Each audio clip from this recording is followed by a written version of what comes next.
Hello, good evening, good day to everybody. It's another episode of Blues Down Under, care of the Mancunian Way. Your host, Pat, back in the chair, joined by my usual suspects of Rich and Governor. Gentlemen, happy Wednesday, happy hump day. Hope you're doing well.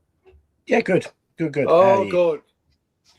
Good. Knowing that we're only about a month from, watching the success of Spain to hopefully their best players still being in a blue shirt in a few weeks' time. But, we'll certainly get down to the nitty-gritty about that anyway. But, gentlemen, obviously haven't spoken since the World Cup anyway. But how are we feeling about that? Do we think the right team won or the best team won? We've spoken since Australia's World Cup. We just haven't spoken since England's World Cup. No, every episode we talk about a World Cup should be in Australia. But, yeah. And tonight, ladies and gentlemen, will be no exception. The right team by a country mile won the World Cup. Yes. Look, I won't go too much about it. My thoughts on that, Rich, were that Argentine team is a team that is too good to play that way. Yes, they shouldn't. But they have got big flaws.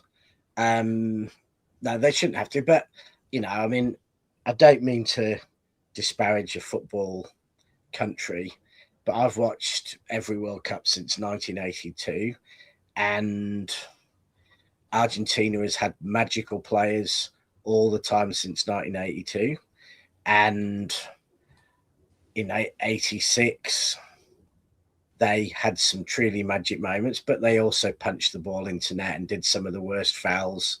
You saw that competition. I think in 1990 the diving and the histrionics they brought was almost bringing the game into disrepute. In 98, we saw someone pretending he'd been, hitting 50 times by a baseball bat when someone had flipped their, leg. I mean, that's deep in the culture of the team, and it's, and they're proud of it in many ways. They revel in the fact they're like that. They're like the Millwall of international football, except with better players, and they revel in it. They're proud when they play Brazil that they're the ones who do the dirty snide stuff, and Brazil are the prancing ponies. So you just have to, accept that they are the pantomime villains. They want to be the pantomime villains, and some of them take it a bit too literally, and it looked like full-on roid rage at the end of the game. It's just it embarrasses them a bit, but that's who they are, and I bet they'll be back doing the same thing in 4 years' time. And let's be honest, it's it's had a lot more success in our lifetime than nice, polite Harry Kane kind of English football. Yeah, you look at the teams who can be shithouses, and Spain may be an exception to this, but the biggest shithouses in football, Argentina, Germany, Italy, and they've all won and been far, far, far more successful than teams who do their shithousery in deeply amateur ways like England. I think Spain are not dirty in the shithousery, but I think we saw one of the reasons Spain won the mental battle with Argentina was they went in the media the week before and said, Laporte was out there saying, we've watched Argentina, we're going to be very wary of the dirty stuff they do. We're going to be keeping an eye on them off the ball, and he made sure that everyone in the world, all the referees heard exactly what they were saying about Argentina. And then the second the Spanish got, the elbows or shoulder barges off the ball from the Argentinians, they went down. Yeah. The England players just took it. And whenever Messi's tried to talk to the referee, Rodri's getting in his face. So, we need to learn a bit of the dark arts if we ever want England to be world champions. Well, prime example of that, Spain were class. But now you see that final, it makes the England performance more embarrassing. The way we defended like that. Why we didn't play that? Just play your normal game. Do you know what I mean? When you talk about shithouse, like when Messi stood on Spencer's foot, he should have gone down and played their game, rolled around instead of staying on his feet. Then the cross wouldn't have come in. Do you know what I mean? Yeah, and when Messi's got his arm around the referee, coaching him at half time. Harry Kane should have had his arm over his other shoulder, saying in the other ear, "This cheating little Argentinian, he's really getting." You can't fight fire, without a bit of fire or water being poured on it. You can't fight fire by ignoring Rich, to the referee, which one is the devil and which one's the angel? No, we know it came down. I think you should both be devils, to be honest, and they're both devils. You're in the semi-final of the World Cup, and you make them changes. If you put Rashford and Saka, just put them on. If you go for it, fair play, and you lose. But why defend? I don't mind that 5 minutes to go, but not half an hour. That was shocking. It's almost like he worked out exactly the precise thing that would piss off every England fan. Because what we didn't want. No, it's like he sat down and worked out what is going to annoy them the most. I know. I will get a 1-goal lead and try to defend it, and we will stop attacking. Because that's exactly what they don't want. And that's exactly what Southgate's been doing. That's why I'm saying what I'm saying. Then Trevor, they will not mentions of war. Why go 1-0 up and not carry on playing the way you're playing? We got in behind. We scored the goal from getting in behind. Yeah, it might be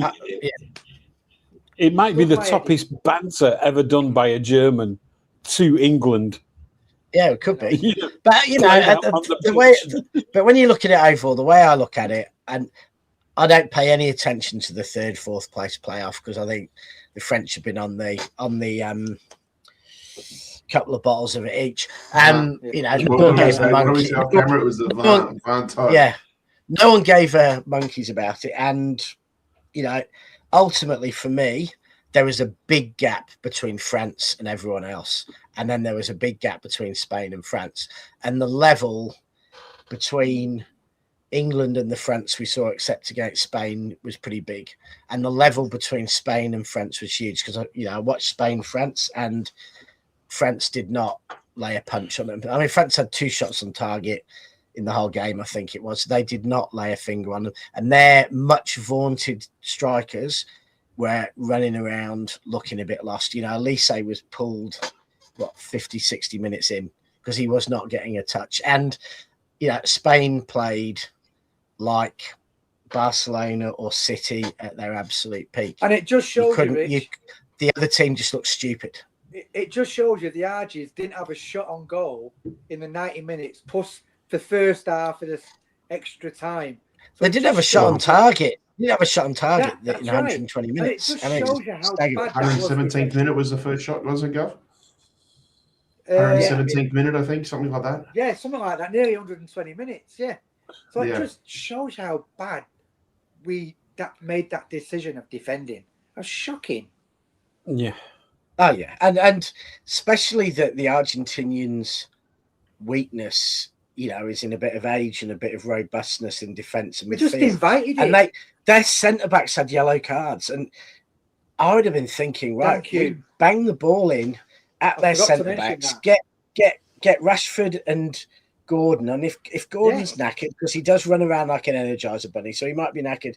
Even Madueke would have been suited by that game, because if he's on, they've got to keep at least 2 or 3 players back. I You agree leave with 2 you. players up, you force them to leave 3 or 4 back, and then they haven't got the space. But You know, but the other two thing is, centre how backs. you go, and then you go Two narrow. centre backs on yellow cards and you defend. Like, come on. Yeah.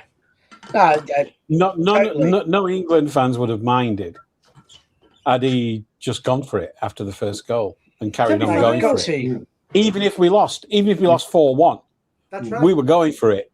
You went for Yeah, it. you died. But he did exactly the opposite of what we wanted. Yeah. The only other team who tried to play as negatively as England did after that was, ironically, Argentina in most of their games till they had no choice.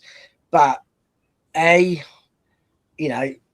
produced a little bit more magic. Well, I don't know that they did produce more magic than England, because Bellingham, etc., produced a bit of magic. But they just were absolute shithouses, and England cannot afford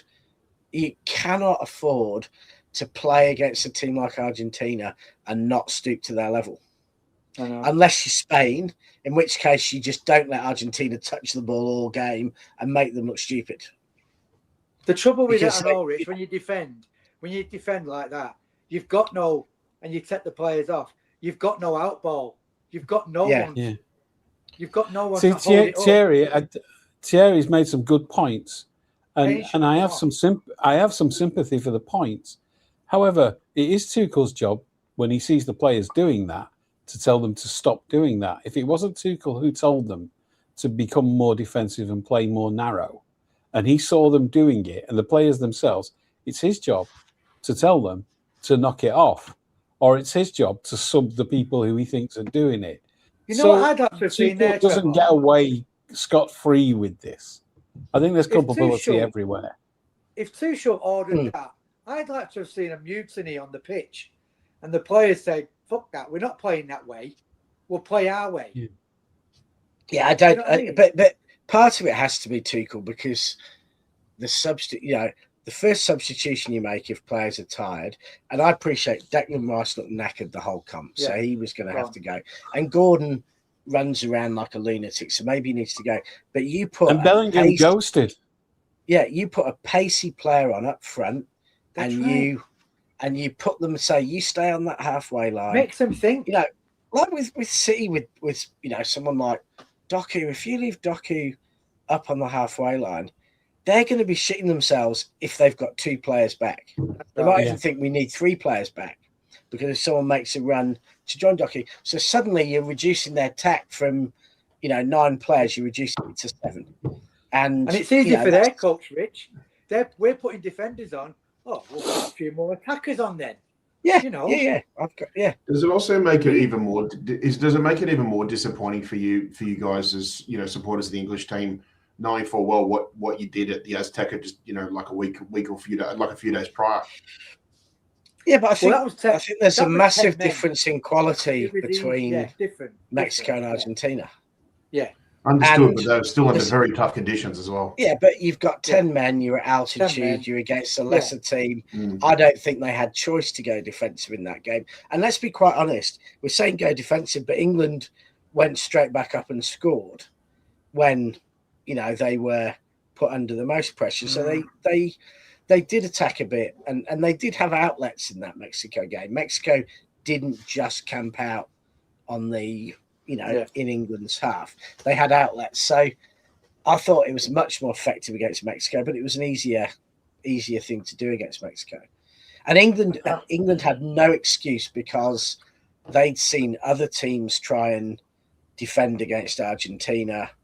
Like, admittedly, Capo Verde is not England's level, Egypt, but they'd seen Argentina come back against other teams in the same way they did against England. So there really was no excuse. I just think this manager. I don't think, But if Spain had played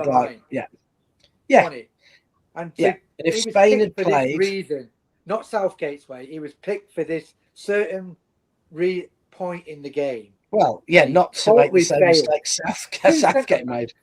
2 centre backs on a yellow when you defend. I just can't get my head over that. Can't get my head over it. I think England. And if it wasn't his call, he should have stopped it when it started. That's right. If the players were doing it, he should have stopped it. Never ever seen him once like get up. Never seen him do it once. And I kind of, after the Mexico game, I'd gone the full kind of 180 on Bellingham. I thought maybe he is the player that everyone's telling me he is.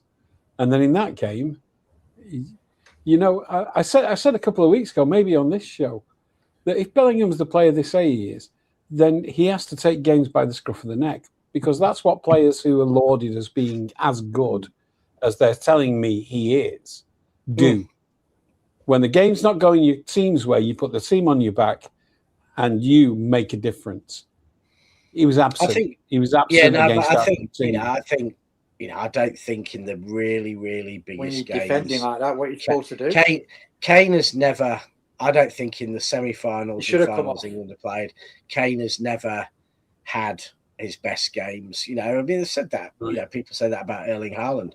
I think Mbappe raises in big games. Messi has, but I think there's a lot of players who don't. I don't think Vinicius does. I don't think he's strange than Mbappe. Mbappe's just a completely different animal in the French national jersey than he is in the club shirt. That's for sure. Because I think he doesn't have to have a relationship with that manager every day, so they don't get on each other's tits. Yeah, I also think there's a deeply now with Zizou coming in as there's a deeply toxic culture at Madrid.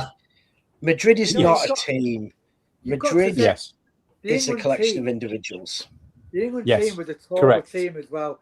I mean, our defence wasn't that good, to be honest. We are a taller team, and how he scored that second goal with the tallies that we had in the back there, I still can't get over that as well. I know we got bombarded, but they should have cleaned that up.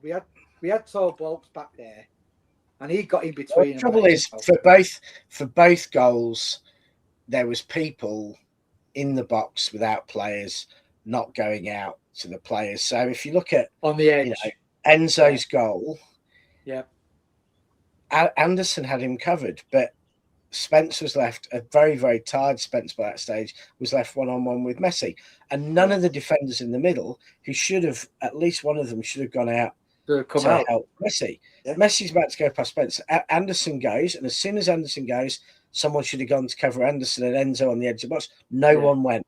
So Messi then realises he can't make the run and the cross, but he can knock it back to Enzo, and they get a goal. And when that goal happened, there was 3 England defenders in the box without players, and you're thinking, that there was some not smart defending going on.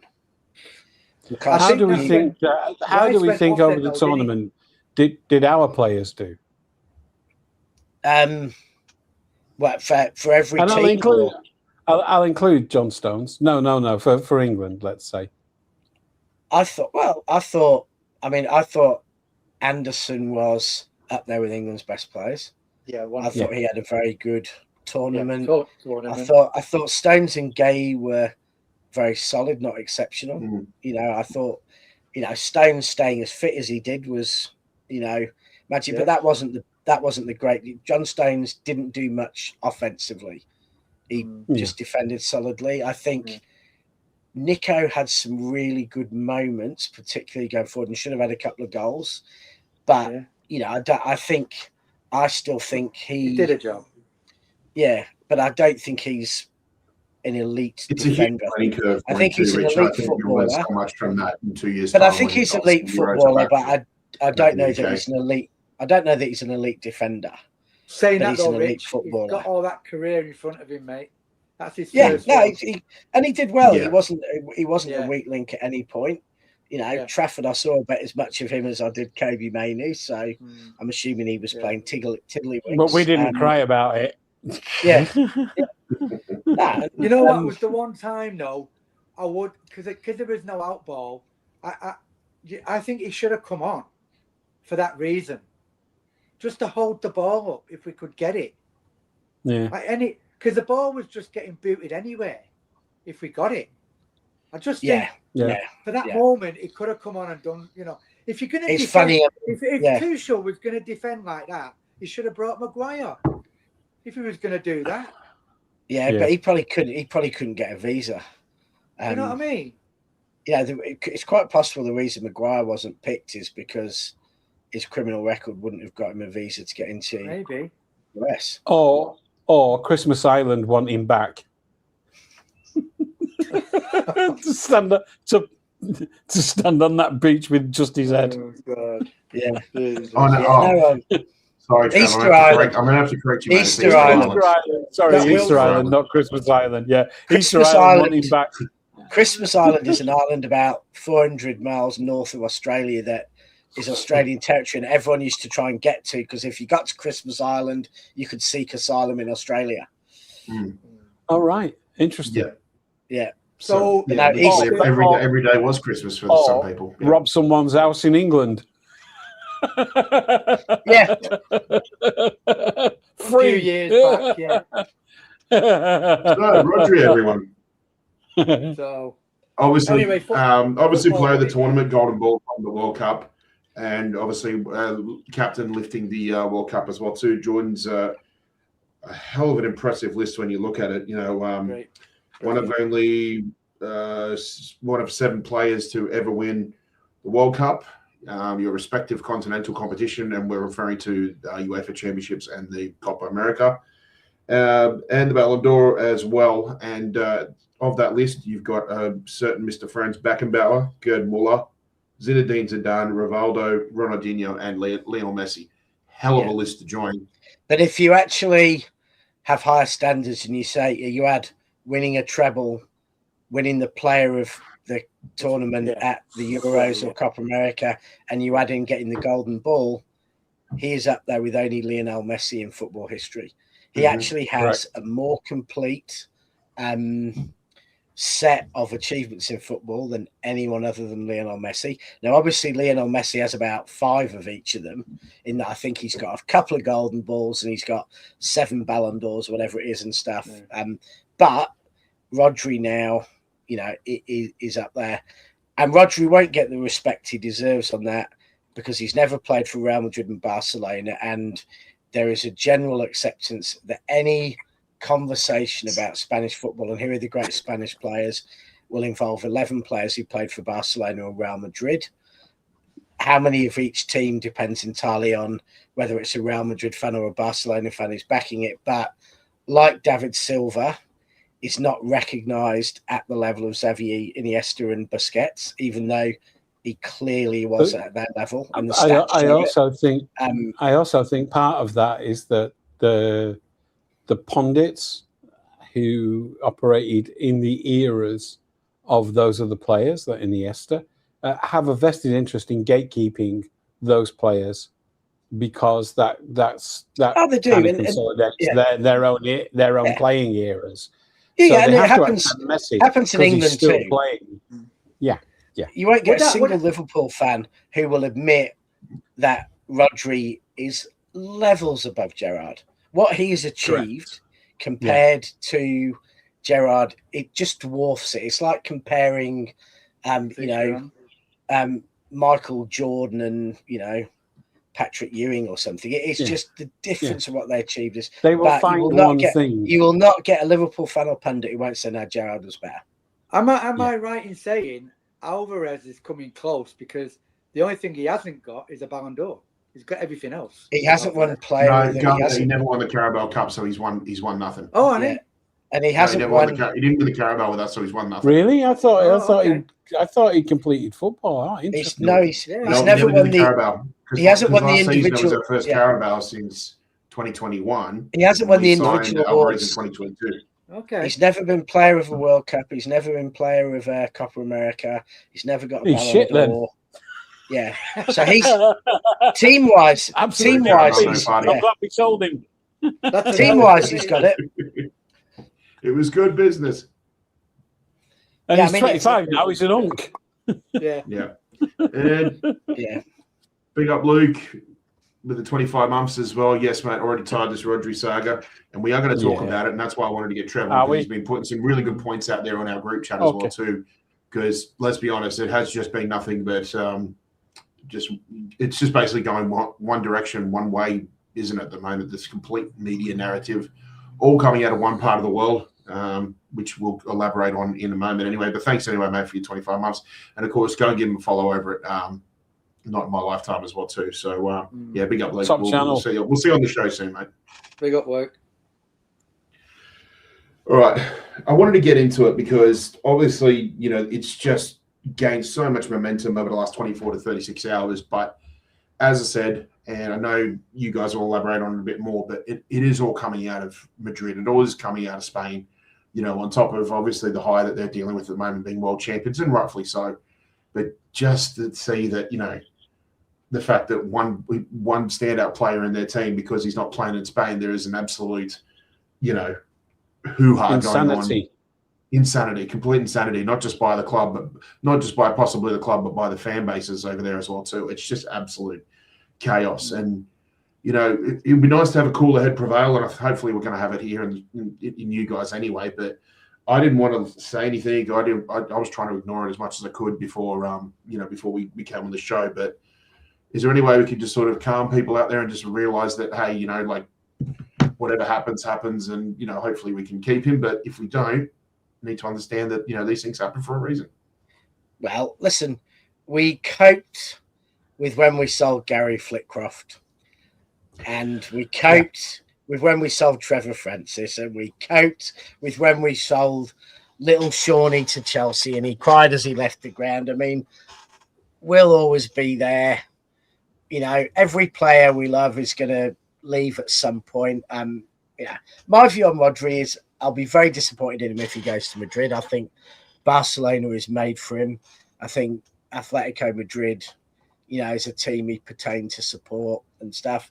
So I'd be disappointed if he went to Madrid because I think he'd be letting himself down a bit. But if you're asking me if I'm disappointed if he leaves City, well, he's completed football at City. No player in English football history has won what he's won whilst he's at City. You know, his wife is based in Spain most of the time.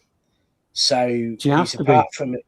Yeah, she has to be. So he's apart from his wife. He's said before he wants to have kids. He's Spanish. He's never made any secret of the fact he wants to go home. So, and to be honest, if he wants to submit his legacy as the greatest Spanish footballer of all time, the only way he does that is if he goes and actually shows for a couple of years in La Liga how good he is. I just don't want him to do it at Madrid. I don't want him to do it at Real Madrid. No problem. Yeah. Well, I think Barcelona's made Barca, no problem. Saying that though, Rich, is that? Yeah. Does that matter if you're not Catalonian? Do you play for the other side? Well, no, there's quite a few of their greats were Catalonian. Yeah, but I think not that many of their greatest players have all been Catalonian. I thought only one of Xavi, Iniesta, and Busquets was Catalonian. Oh, okay. Barca's got a little bit more open to recruiting people. It's not like Bilbao, where basically if you're not from the city, you do not play for them. Yeah. Unless you're French. Unless you're French. Yeah, of course, yeah. He would, you know, he is from the Basque area of France. But yeah. Okay. Yeah. And big up Luke too here. Yeah. Okay. Shall I go? Only thing coming from the English side really is Sam Lee. So yeah, we'll wait and see what happens. I'll just have me 2 penny for a chef. I think we've always said I think he's going to run his contract out. So I think we should play him. We should flog him as much as we can. Yeah, I know he's a legend of the club, but I think we should flog him as much as we can now. Last season, celebrate it. Celebrate all the season with him. And that, for me, go out on a high. But if his head has turned, and because of his performance in the World Cup, and now they want to push it forward. Now, I think we've got to try and get. I know he's 29. Got to try and get as much as we can for him. He's 30, not 29. Well, he's 30. Sorry. Yeah. Just turned 30. Yeah, he just turned down here. So get as much as we can. That's for me. Just get what you can for him. If he is going to go before. And if it's not enough, Governor, you're just happy just to ride it till the wheels fall off. Yeah, of course you. Yeah, of course you do. I mean, it's what. So you're trying to look at it as a win-win, whichever way you. That's right. Yeah. What is he worth to us for a season to bring on Buadi and win us some tournaments? Once he goes. Yep. Yeah. That is important. That, but if he goes, do you know what I mean? So that's one thing you got to look at. If we get him. So if you see, because it does seem like the rumours are really starting to speed up now. The news is starting to speed up more about Buadi, and I know you always prick up to Trevor when we talk about Buadi, but do you see? Do we see it now as like? I think regardless of what happens with Rodri, I think basically we're going to try and get the future come through now, and whether he can play a season with Rodri, that's only going to benefit him basically going forward. And then if he doesn't, well then fair dues to the kid. 18 years old, big responsibility being that 6 role. But if the club have faith in him, then so be it. That's what we're going to do then. Yeah, I think this decision's already made. Like it's just not come out. Yeah. Any surprises for you about the club? Because usually, like when something like this gathers so much steam with news articles and rumours and that, usually the club's pretty quick to come out and sort of quash those rumours. How can they? I mean, they can't. Well, I'm using an example. Like remember a few years back when we were linked to Neymar and everything went crazy about Neymar, and the club said no. Like that's if we're linked to it. It's not if one of our players is linked elsewhere. There's not a lot we can do. Happened every summer with Bernardo. We never once denied it. And I think probably true, but I think the frustration is in the fan base. The frustration is in the fan base is where how long it's took. Where we could have decided before the World Cup, in between the World Cup, or after the World Cup. Like, it's just been so long. Do you reckon it's been on the table since April, May? So I think people don't understand Rodri's mentality, and that is he's a very clever man. He is ruthlessly competitive, and he is known the one thing separating him from absolute legendary status is winning a World Cup. And I've got no doubt that since the start of last season, his only aim has been to win the World Cup, and that means getting fit for City and playing for City and improving his form and getting himself so that he peaked in June 26 and went on to have a brilliant World Cup and win the World Cup. To be fair to him, Pep said it last summer. He said, you won't see Rodri back until the World Cup. So Pep knew what his mentality was and what his intention was. And I think we saw it at the end of the season when he was a little bit worried about his injuries. He pulled himself out of the City team. And I don't think he'd have done that the season before if he'd have been fit, or the season before that, or the season before that. I think it's all been about the World Cup. So I think maybe he has thought in his mind, my long-term aim is to go back to Spain, but I want to win the World Cup first. And now he's won the World Cup. It's like what you said, Rich, as well. He's like, this is his probably last big contract. So and he won't. Rodri isn't a player who's been earning 300k a week from the age of 18. Like, some footballers. Some of those players who've gone on 100 million deals when they're 20. Rodri's probably had, he's probably been earning good coins since he was 25. And he wants to go. I mean, I don't think he needs particularly much money because he doesn't seem to spend much money on anything. He's a very simple, seems a very simple guy, doesn't he? Yeah, I think he's quite serious. I think he's quite simple. I just thought he had more of a personality than to get in Madrid after the way they behaved towards him, which was disgusting. Yeah. And I think, honestly, I think Barcelona, if Barcelona were really thinking about going and spending 150 million on Alvarez when they could come and spend 60 million on Rodri, I think Rodri would turn Barcelona into European champions. I don't think Real Madrid will get close to him. I'll see what makes sense after that World Cup, because probably the core of that national team were Barca players. Yeah. Going back to Madrid, I know what you're saying, but that is his team. That is like where he's from. The players that are playing for Madrid now, they come and go. Some of them players will come and go. So, but that's always been his place. So I know what you're saying. But that was the players that will come and go. That were, that were cracking it. No, the French border region was Aymeric Laporte. So someone just said his origin is Madrid, not French. Yeah, Rodri? Remember when City played Villarreal? I think it was last season, and they did a big dedication to Rodri from winning the Ballon d'Or and that. And I think he's closer to Villarreal, isn't he? I'm not sure about where he grew up at school age, but yeah, when we talk about the south of France, we talk about Aymeric Laporte and how he was able to play for Athletic Bilbao, and that's because he was from the Basque region that's in France. But no, Rodri was born in Madrid. Rodri was born in Madrid. No, he's born in Madrid. Yeah. Yeah. Let's see. Yeah, Madrid. He was in the youth team at Atletico for 6 years, and then he went to Villarreal. Yeah. So it makes you wonder. He must still have allegiances to Atletico Madrid. He might even be more. Well, he definitely does, because he was on the bus with the Spanish players holding the Atleti flag, and he was hanging out with the Atleti players. Now there are no Real Madrid players to hang out with because they just didn't have any players in the squad. And it's still so weird saying that. The Spanish team went to a World Cup with no Madrid players, and they won the thing.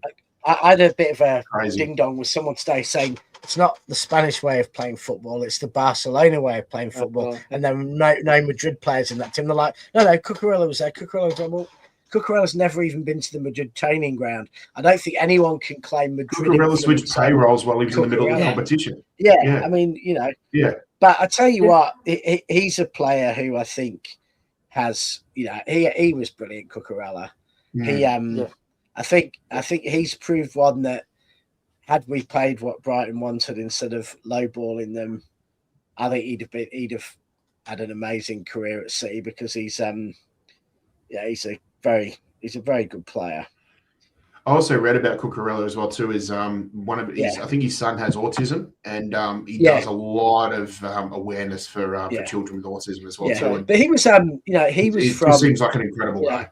Yeah. People saying he plays football, he's Real Madrid. Well, he was in the Barcelona academy, and he was a youth player at Barcelona. So Cucurella came through that same school of football that most of that team came through.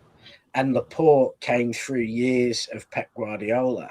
So the influence of Barcelona on that team in nearly every single position, the defence, the midfield, the attack, is huge. The influence of Madrid is nothing. But that is because there is no Madrid way of playing football. The Madrid way of playing football is try and sign the best individual player in every single position, and then assume that by letting them play together, you can win stuff. And to be fair to them, when they had great Galacticos, they have won, more European trophies than anyone else. But it's not by the way they play football. It's by having Bale and Ronaldo and Cruz and Beckham and Figo and Roberto Carlos and putting all them on the pitch. I've said my piece on Rodri. Now, after seeing the Rodri saga, all these so-called top tier reporting, and they didn't have a clue about it, I'm up in the air with Rodri now with all this going on because no one's seen it coming. I think one of the problems, and some people in the chat are mentioning this, and it's something that occurred to me today. Most people know I pay a lot of attention to media. It's my kind of thing. And I've, on our group chat, you've seen some quite long stuff about it. So I'm on top of it. The propaganda, and that's what it is all from Real Madrid or their propagandists. And I include Fabrizio Romano in that. When he needs to be, he will do propaganda. Not for brown envelopes or cash. His entire business is based on quid pro quo. He does take cash from agents and from players, but from the clubs, he needs them to give him the info that gives him the exclusives. So it's all Viana's quid known pro to give quo. him info, isn't he, Trev? Huh? Hugo Viana's known to give him information from time to time. Right. Yeah. And that's how Romano makes his money, by having quid pro quo relationships. But his relationships, if you watch him carefully, his relationships with some clubs go beyond that, go to actual propaganda. And so he's a propagandist. There's a couple of others. Moretto, I think, who's his mate, is slightly better, a bit more interested in facts, but that's because he's a newspaper man, or a radio guy. He's different. He's a journalist. He's not an ITK. So, and then you've got these two massive Madrid accounts, Madrid Extra and Madrid News, I think the other one is. One of them posted 12 times in 8 minutes Rodri stories today. Chompy caught them out, actually. Chompy posted it. And I checked it. He was absolutely spot on, right? And the hyperbole went from kind of 8 to 15 on a scale of 10. By the end, they were Rodri is desperate to join. He's going to force a move. And that's all manufactured because there's nothing coming out of Rodri's camp, nothing at all, right? And so we've had this relentless torrent. And then all the people who retweet, all the Madridsters who retweet these three big accounts, just amplifies the noise further and further and further. Yeah. And the ones who want to get noticed add a bit more hyperbole. But then, our own fan channels are fucking picking it up and amplifying it. Absolute bollocks, to the point where we've got dickheads saying Rodri is twerking for Real Madrid. Fuck right off with that. If you're doing that, stop it. If you know someone who's doing it, take them on, because they got no proof of that. They can't point to proof. one thing. But Trev, we've got no proof. Twerking is. But the next point I'm coming to. Just give me a sec. Rodri's camp isn't talking to these media outlets. Correct. Let's be fair. We've got no proof they are or they aren't. They may be, they may not be. So we can't conclude either way. But we can say, but twerking is a different thing. Twerking is publicly performing to get that deal. There's no evidence of that whatsoever. Yeah. People might point back to a 4-month-old interview that was clipped up out of context, and another one a bit more recently that was still, when you ask a Spanish player in Spain, would you ever consider hypothetically playing for Real Madrid? He's not going to say no in Spain, in Spanish, in a Spanish newspaper. I'm sorry, I don't care who they are. They're never going to say no. Trev, because he's had that question. He's had that question 50 times before, and he's given it a dead. But no, he's had that question every time he's played for Spain, and he has always given it the Jeffrey boycott and refused to answer it. 3 months ago, he decided to answer it. That is a change of the strategy of his whole career. Now, that says to me he has made up his mind at the end of his contract. Is he twerking? He wants to go back to Spain. No, I don't think it's twerking. No, correct. I don't think it's twerking. But I think it's letting people know. And if you've seen Erling Haaland the last few years... Let me be clear. I'm not doing copium here. I am absolutely fine with him leaving. As long as we get the money that we want if he leaves now, or if he goes on a free in a year's time. I genuinely am ambivalent. I am not clinging on to the last vestiges of hope. But what I am doing is trying to get accurate speech about it. Accurate conversations. And I'd rather keep him based on the facts that are known. Right. Yeah. The other thing that's happening. The other thing that's happening is as well. The other thing that's happening is Erling Haaland's agent She comes out with a comment, and I know he's the most media savvy footballer on earth, but a number of times over the last 2 years, rumours have come or comments have been made on Haaland. She normally comes out with a public statement within an hour or two. Yeah. You know, well, so the thing is, if Rodri was staying, I think he would have done the that. same outlets that she had to slap down. Denied it either. Who were reporting? City haven't denied any of it. Let me How finish. can City deny it, though? Yes, they would do. With something like this, City would have denied it by now. We've never denied it on Bernardo. Yes, we have. Yes, we have. We've done it over loads. We did it over David Silva. We've done it over many. We did it when people were saying Neymar was close to signing. We put a statement on the website saying we were not interested in Neymar. That's Can I finish us the point signing I was someone. trying to make Yeah. about what the people in the chat are saying? Go on, Trev. It's been totally, utterly disappointing that the two main guys who we can count as tier one, count as our guys who we believe have not even commented on the circus of it. I don't want them to give us inside information, but publicly on the record, neither of the two main guys, and we both know who they are, have come out and even commented on this publicly for 3 weeks. They don't know, Trev. And no, but they get. I've been able to write quite a lot about this to give people something to think about and to error correct some misconceptions. I'm doing that. That's their gig. I'm sorry, but if they are in our camp, that's their gig, and they have been absolutely silent on it. Yeah, but they're I think just guessing as well, Trev. It might be below them, you know. They're just guessing if they come out with something. No. You can accurately. I've written 3 article-length things about this whole thing that don't require me being ITK or getting but hang information. on, that isn't how the journalism's going to do it, Trev. This is how journalism works. This that's is how you want exactly how it. But Trev, that's not. No, Trev, it's not. Stop 1 second. 1 sec. That's not how they're going to report it. Those 2 people you're talking about, and I won't name them, knew Pep was going. They didn't push it or pull it or put the story out. Sometimes you're told, be quiet, don't say anything. I want one of them to just show us something that we're able to maybe answer they've been back told not to to. this relentless torrent of shit from Madrid. Okay, but here's my thing. The torrent and shit, and by the way, good morning. The torrent of shit and everything else that's going on. Yes, before you carry on, I just thought I'd have to play this, given you were going mad with your delayed departure. Is this the Turkish national anthem now for mine? No, he's delayed. No, because he was going on about his flight being delayed 10 minutes. Yeah.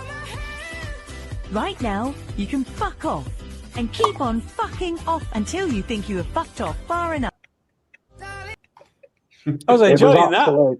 It was actually nearly 4 hours in the end, so I'm getting some money back. So you shouldn't smoke in the toilets. For now. Anyway, no, the delay was coming out of Manchester. As Pat knows, the delay comes from the other end, which delays then your ongoing on the turnaround. Anyway, it was probably Qantas's fault, to be fair. It probably was Qantas's fault because Qantas hires some Qantas Airline hires some right knobheads. They need to look at the people they're hiring over at Qantas because I've heard they hire some right idiots. Anyway, big up, Pat. More importantly than anything, can you get me any deals? Bangkok to Manchester around about August the 10th. You have to go with Thai, won't you? No. The thing is with this. Yeah. I get people are frustrated and they're angry with the Madrid side of it. Madrid are doing what aggregators and everything else do because it's a Madrid sound piece. I get it. To me, that's noise. It's just noise and everything else. Yeah. The person I want to speak, I want to actually start saying stuff, he's not saying anything because he's gone on holiday. It's buddy Rodri or whatever he's done. So great. Who speaks for us, Martin? Who out there? No one really, because sort of attempt. I am, but nobody gives a shit. It's not the way. It is journalism. It's well researched. It's factual. You can fact check any of it, and it's accurate. Because the British media and the Spanish media are Spanish media are very different. That's so 1970s of you.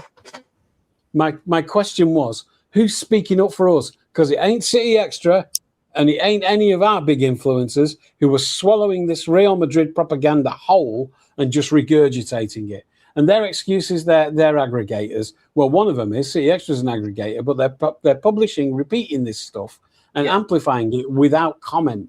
And that is irresponsible. If they are our guys, if they represent our club, right, they put this stuff out and they put some context on it. If they're being responsible. Trevor, they just want... point. You've got a point, Trev, but they're not there to represent us. They're there to make money. They already know. Our other YouTubers are all swallowing it. They're all having shows about it. One of them was titled "Rodri Wants to Go," and there's no evidence for it. Yeah, because but Trev, that's what has come out this morning. Fabrizio's put a tweet out this morning. Yeah, one line. What's Fabrizio's source? What's his source? It ain't Rodri. Rodri's on holiday. But you just said, and we said earlier on, Viana talks with Fabrizio. They have the same agent. If that was not happening, Viana would quite easily be able to pick the phone up to Fabrizio and go, "No, stop that! Do not put that out." No, he wouldn't, because Romano's relationship with Real Madrid, chief exec to Manchester City, Trev. Romano's relationship with Real Madrid is worth far more to him than his relationship with Man City is. And if they got the same agent, Viana's not going anywhere, and they'll find other ways to help each other out. Martin, as well. But you just said which defence for us. I expect our chief exec at some point. No matter who it is, what are they waiting for? Is there a certain date, or what are they waiting for? They know. They must know. What are they waiting for? They don't know. There's been no bid, doesn't know. He's just won the World Cup days ago. I think internally they must know. But yes, I'll tell you what it is, Governor. Sometimes you've got to play detective work in this game, right? Buada was been linked to City a long time for the last 2 months. It came out at the very beginning. We were going to spend, because I had a big rant about it, if you remember, we were going to spend £85 million, 100 million euros, and then loan him back to Lille. We were the only one. Everyone else was going to keep him. We were going to buy him and loan him, which is why was reported by every single person, including all the local genuine City people and everything else. That changed last week, 2 weeks ago, to we're no longer loaning, we want now. Yeah. So how do I know? So now that's my first piece of evidence. Something changed in the Buada deal, meaning they need that player now. They can't afford to loan him anymore. That's right. That's why I said getting that second midfielder, they must know Rodri's going for that second. They've always wanted two midfielders. Yeah. To me, I unless I get what you're saying, Trev. You want the club or someone to come out. Nobody knows Fulham because not the club. No, but Pep Guardiola said himself. Our own communities, our own fan channels. People don't know to push back a little bit on some of these narratives. To say what? What do you want them to say? Blaming Rodri's girlfriend in their chats, in their comments, because his girlfriend wants to go back to Spain. She's never lived in England. She had to stay in Spain. Her surgeon training takes 11 years. I don't have to know them. I don't have to know their private lives. I just have to know how long it takes to train to be a surgeon in Spain and where you have to be for all of that training. And I have to know when she started. And I know when she started because that's the year she met Rodri, and that's widely reported in interviews. So I don't even have to know any more information. When did they meet? Her first year at university. They both said that in interviews because it was his first year doing his business degree. How long does it take to train to be a surgeon, which is what she's training to be? It takes 11 years, and you have to be in Spain for all of it, right? How do people let comments like he wants to go because his wife wants to go back to Spain become the truth in that scenario? And who out of all the channels is saying, you're not right on that, mate, because she has to stay in Spain a minimum of 11 years. She's got a year left. Hang on. The City community don't do that. We don't go into each other's channels and start challenging each other. We don't do that as a community. Well, that's an unreal rule between everyone. We don't do that. We don't do the Arsenal stuff. Arsenal fans go in each other's chats and destroy them. That's not what I'm doing. I'm asking. No, but we don't do that, Trevor. I'm not going in LBs and start questioning his or Southstand or wherever. I didn't mention any names. But Trev, people know whose people's YouTubes are. We're all friends. We're all respectful. We won't do that. Loads. As they don't come in ours and do it to us. There's loads. You know. Do you know this coziness is fine, right?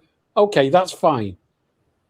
But then you have to understand that you're approving of everything they do. If you can't call them out personally, if you can't ring them up and say, mate, why are you letting this go?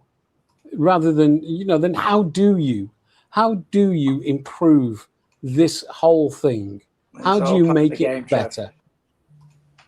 It's all part of the game. Then it's not authentic, is it? No. It's not authentic. We're all going along to get along. Brilliant. I don't know. Do you think the problem is obviously because 99.9% of all the news is coming out of Madrid? I think the problem is maybe there's just too many of us from the blue side that may have just taken the bait a little bit. I just want some channels to put our side, to check some facts and push back against these bullshit narratives. Remember 3 weeks ago or 4 weeks ago when the Real Madrid election was going on, the same channels were swallowing this Haaland piece of paper stuff as though it was factual, as though it was real. So Trev, right, think about that now, right? From the same Spanish outlets. Right. And you did a video, which is a very good video, and we put it out on the channel. We can't do that now, because even I think what is being said is now true from what I've been told on this channel. So what's true about what's true? Martin, what's true about the scenario I just talked about? Rodri wants to go to Real Madrid. No. Answer my question. What's true about the thing that I just said about him wanting to leave because of his wife? None of it. No. The only thing that's been said, and I've shown an email on this channel 2 months ago, the email I got, it was family reasons. That was the only line we got, family reasons. Right. The next one, is he twerking for Real Madrid? Is he twerking for Real Madrid? I don't know. I don't know. Right. I know he and I've been told he wants to go to Real Madrid, and he's no. That's different. Is he twerking for them? Which means performing publicly. But we don't know them to go there. But I don't know what he's saying in private conversations. It's one of the most common comments I've seen all over the place today. Yeah. I don't know what he's twerking. I was with him until I saw him twerking for Real Madrid, and then it's just been repeated and repeated and repeated. He's not twerking for Real Madrid. He's trying to make the best decision he can for him and his family to get generational wealth. Trevor's emotional to City fans. They want him to stay. That I said this. This is part of the reason why I'm now in the camp of. I think it will do more damage if he stayed and didn't sign the year. For me, the only way he stays now is extending. I don't think him staying and doing the year and then going to Madrid would do anyone any good, because I think a lot of people, sadly, and I don't agree with it, are going to turn on Rodri very, very quickly. Martin, this is where I disagree. I don't think it's minority anymore. Martin, I don't think it's minority anymore. Martin, to be fair, Martin, you have said a number of times over the years that Bernardo has twerked, or not those exact words, but Bernardo's wanted to go, and that the City fans would turn against Bernardo. But as soon as he got out on the pitch and he did his best, no one ever turns against him. If Tariq asked me this question last night, Rich. No one turns against him. That's a fair comment. And Tariq asked me this question last night. The difference on Bernardo was we did it in an adult way where we put a release clause into his contract of 50 million quid, and he extended. He signed a brand new 3-year deal at 300 grand a week. And what City said was, fine, you can go, but we'll do it with a release clause. 50 million quid. Yeah. And I think there is one other difference with Bernardo. Rodri's not doing this anymore. There is no. If Rodri said, put a release clause in, I'll sign a 3-year deal, but you put a release clause in for 100 million, for, or even if it was 80 million quid for Real Madrid, whatever, if that's where he was desperate to go to, there's a release clause only for Madrid, and he signed a deal, then I'm with him. Yeah, but Yeah. I think the one other thing is, and this does influence people. The commitment's got to come from both sides. I think this is true. If you compare Rodri and Bernardo is an incredibly likable bloke. He's brilliant in front of the cameras. He is incredibly likable. And it was the same with Laporte and Stones. Laporte and Stones, to me, were on a par with each other, except Stones is an incredibly likable bloke and Laporte is a bit of a grump, you know, a bit serious, like Rodri is. So I think the truth is that you've also got the fact that, you know, Bernardo will smile, turn his back on a Scouser, and all is forgiven because he's a likable, whereas Rodri's a bit of a grumpy, serious bloke. Yeah. You know, I've never been charmed by Rodri's personality.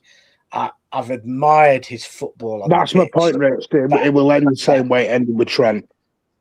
So, following your logic, Martin, if he signs for 3 more years, no, then he'll be fine because he's renewed. He's not seeing out the last year. But he's got to get out of a release clause. Totally fine then. There is a safety net for the club. There's a safety net for him, and you've got to work around in the same way Bernardo would. Win-win. Everyone's happy. How does having a release clause give us any security? Because it gives you a set fee. No, because it gives you a set fee. You're getting something out of it. Yeah, but we'll be in the same position. No, you're not, because Rodri's going. Fancy him, no, because they've got more money. You're going a free. You're getting nothing. But he's got right, Trev. He's going to go to Real Madrid at some point, whether we like this or not. Why? Because he wants to go there. How do you know that? I'm not going to out my source. I'm not going to, Trev. I'm not going to out my sources. Do you know Rodri or anyone in his family? No. Right. Does your source know Rodri or anyone in his family? Have they spoken to him in the last 3 days? Nope. No, but they know. Yes, they do know Rodri. They know him, and they've spoken to him in the last 3 days. No, I don't know. Spoke to him in the last 3 days. No. Right. Chelsea might come in and swoop him. I don't. It doesn't. I don't. Do you really think he wants to stay, Trev? Hand on heart, you really think he wants to stay? No, I don't know, and I'm honest enough to say I don't know, because nobody else does either. But people are very confidently saying that they do know. But I think really even more if confident you don't than know, I could ever be. I think if you were to take a logical, write down on a piece of paper reasons he'd want to stay or go, I think going back to Spain wins 10-1, staying at sea. If we're honest, he's done everything for his family, his wife, having kids, I don't see a problem sealing a legacy in Spain. Nearly everything says. I've got a big problem with it being Madrid. I've got no problem with it being Atleti or Barcelona. Yeah. I personally have a big problem with it being Madrid. Where's this fake rivalry in Madrid? A couple of comments. It's not a fake rivalry in Madrid. I have not seen a club behave more disgustingly to another player than Madrid behaved towards Rodri in my years watching football. So I think him signing for Madrid would be like Erling Haaland taking on Roy Keane as his agent. It would be selling out everything you stand for. But I do not for 1 second disagree with him going to Spain.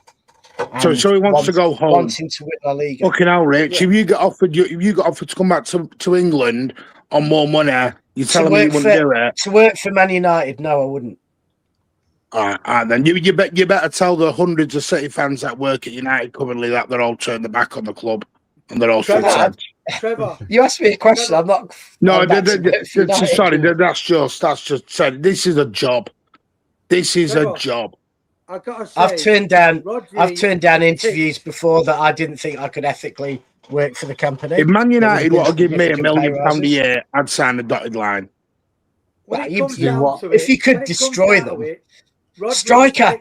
Agent Martin. He's done everything for City. Yeah. So for him to go to Spain, it's not a worry. He's done everything he can for us. Yeah. Martin, with the way all the players are turning down United this year, you may still be in a slot in with a shout for getting in United's midfield, mate. There's a question there. I said this last night on Tariq's that everyone avoids in this whole debate, and I've seen it across everyone's thing. Maybe he just doesn't want to play for Maresca. Maybe Pep leaving was a big thing for him. I don't know. Jesus. He's done everything for us. He's done. He's done. There is nothing to do. So where have you got that from, Martin? It's called my opinion, Trev. Right? Yeah. All right. We're just going to pause things just for a second because MH has just put it out. It's on the City app now, official that Foden has just signed a contract extension. No. Hang on a minute. Right, let's switch it the other way. When did we break that? Sorry, as a channel, did we break that part? No, but I'm making it officially. No, that's great. Until today. Right, when did we break it? We broke the news 7 months ago. I didn't hear anyone saying I was talking bullshit and I was lying and where's that come from and everything else. Then it's happened. No, I don't lie. This is not that. I just need to be clear on when you say something, your words weigh heavily more than most other people's because this is your channel. When you say he doesn't want to play for Maresca, I have to be clear and get you to say that that's my idea. No, that's me in my head. That's me in my head, that's speculation. Well, that is speculation, I agree. Yeah, but what will happen is that people will hear those words and it will immediately get into the ether amongst the fan base. Because I am making it clear 1,000 times over that is speculation from Martin Horsfield. Right, and that's why I asked you to clarify that it was speculation. I wasn't questioning your veracity. Trev, that's a difference for me. If I'm told it's fact, I'll say it is fact. If it's my opinion, I will say it's my opinion. Just to clarify that people understand what's being said. Now, the thing is, and by the way, Foden's going to get a load of shit on that announcement now, by the way, because that's what people will now do, because people hate him for some weird reason. Right, my simple thing with Rodri is, my opinion has come from me in my head trying to rationalise why Rodri wants to go. Because yes, of course it hurts Rodri leaving. He's the best midfielder in the world. This is, in my opinion, this is the first time a player at the top of his game wants out of the club. Normally, we let them go when we've used and abused and squeezed every last piece of juice out of them. KDB, Aguero, everyone, Fernandinho, Company, Zabaleta, Torre, everyone has gone out where they haven't gone on to better themselves. The possible exception, I think, who was still playing brilliantly was Bernardo. Yeah, all right, pretend. But there's a lot of people think he was finished as well, Rich. He may well be because he's got a lot of miles on those legs. Rodri is potentially going to leave when he's in the pomp. And that is the bit we're not used to. That is the bit we're not head round. If Rodri was 34 and doing a Bernardo now and going to Madrid to play the last year or two of his career just to see it out and have a nice time in Spain, very different. He's going at 30 on the back of a player at a tournament role in a World Cup when everyone told me he was finished, his ACL was done, he was never coming back. And to be fair about it equally, we don't know if, even despite this summer's performance, because international football is not at the level of club football, we don't know that he would be able to produce for a whole Premier League season and in Europe that level physically. There is, age, Messi could not have some of the good games he had because he had a big World Cup. Now you're rationalising for you, Rich. No, I'm saying we don't know. I'm saying we don't know.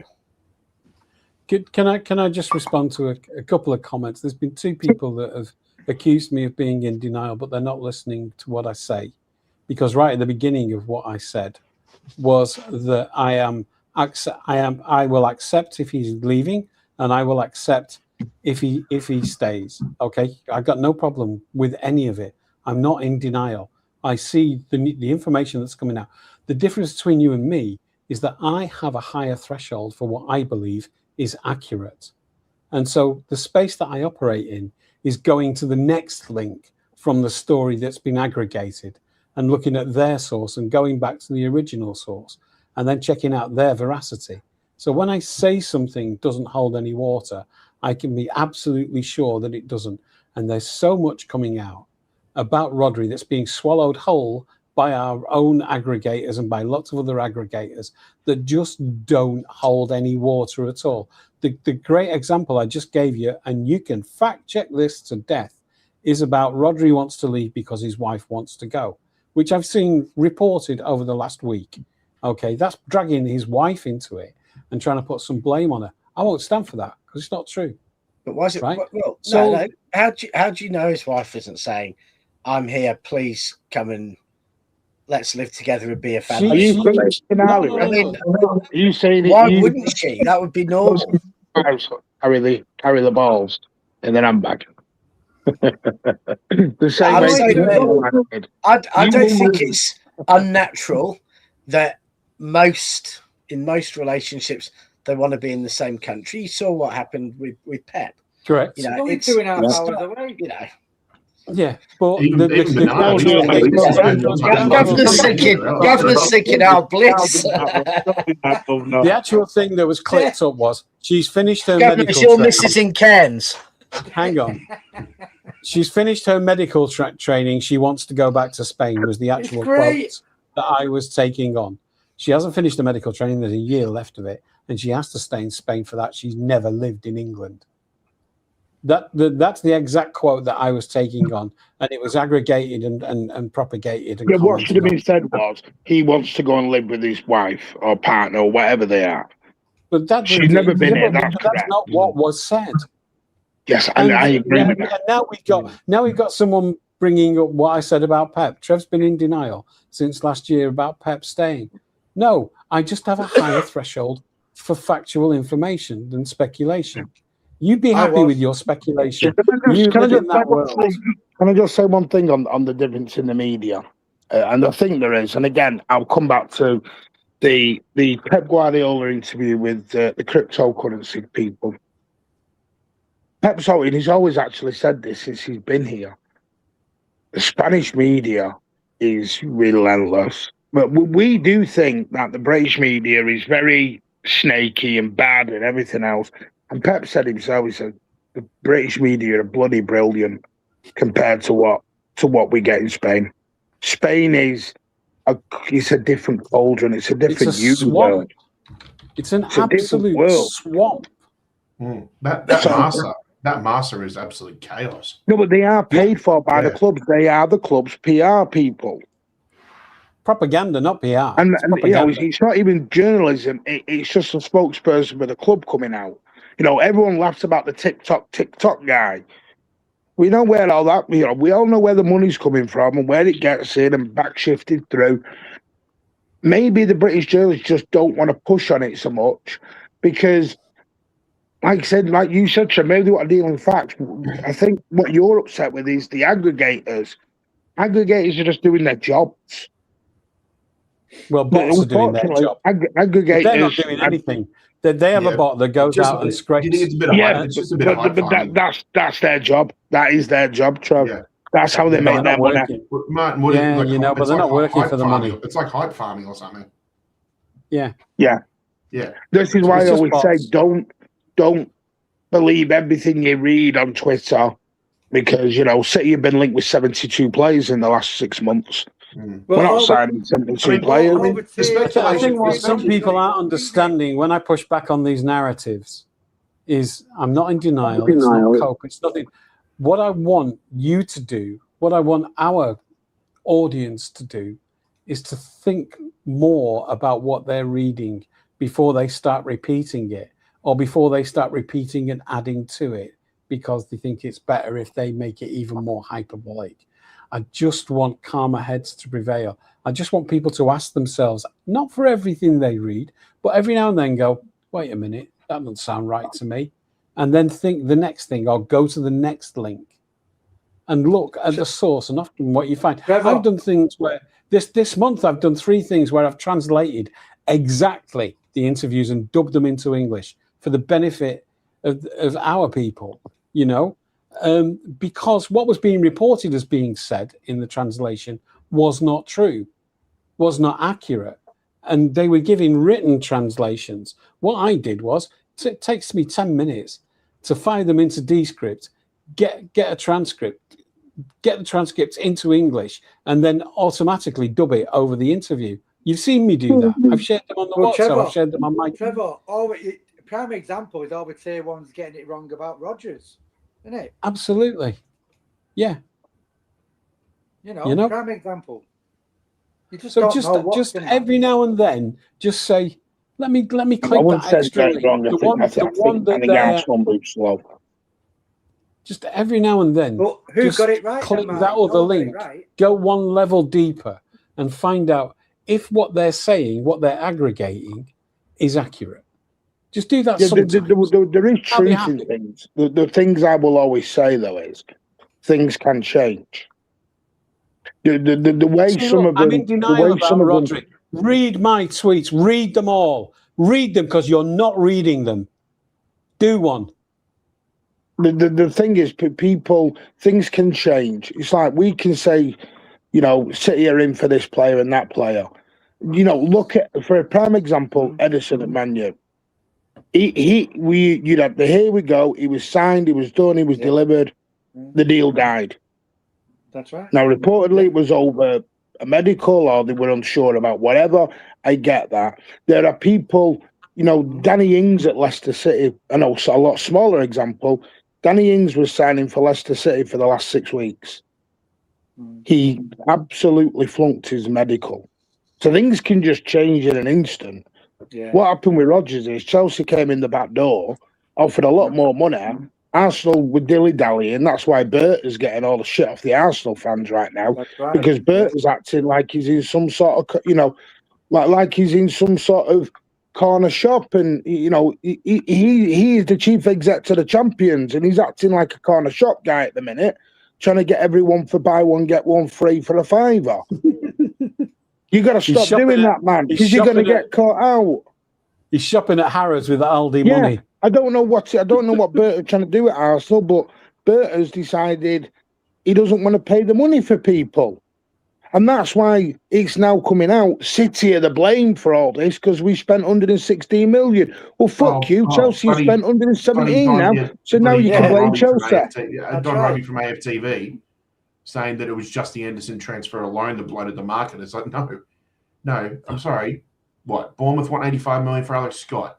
Mateus Hernandez, 95 million. Sergio Tonali for 100 million. You paid 105 million for Rice. These guys couldn't even lace up Anderson's boots based off. Which brings me to my next question, Pat.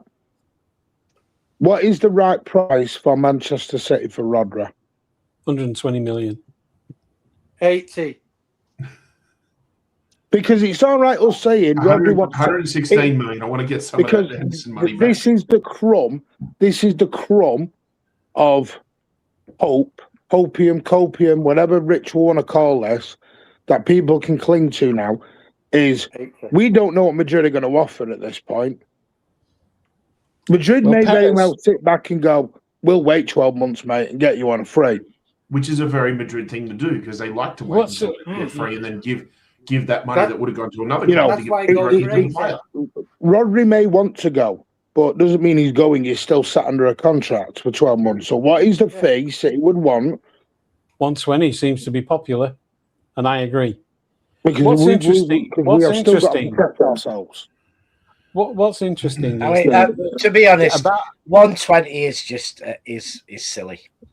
No, I know. There's a reason why I say it. There's a reason why I say it. Okay, because we settle for less, but we open at 120 and we settle for less.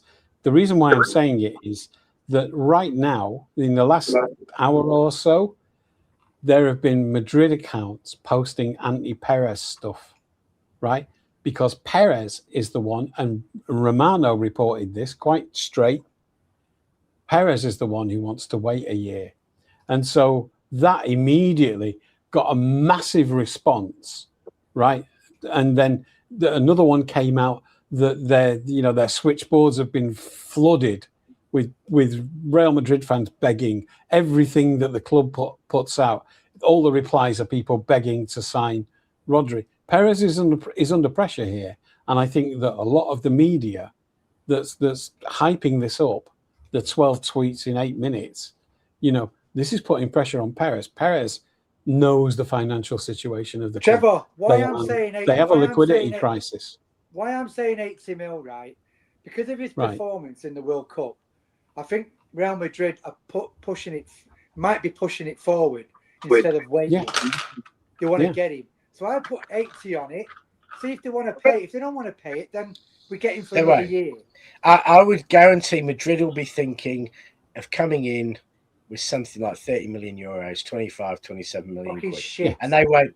And there's no logical deal that happens at a fee like 120 million. The only way a price you do that. You do that to make Perez sweat. People because the pressure will still be on Perez. Even 50 million, Rodri is going to have to drop his wages in half if they're going to pay that money, because they will have an amount of money for the 3 years. They're probably thinking, right, he's a 200 grand a week player at the minute.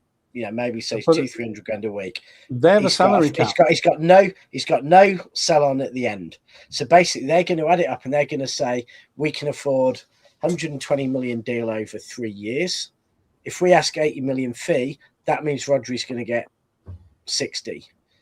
If he waits a year, Rodri can get 110.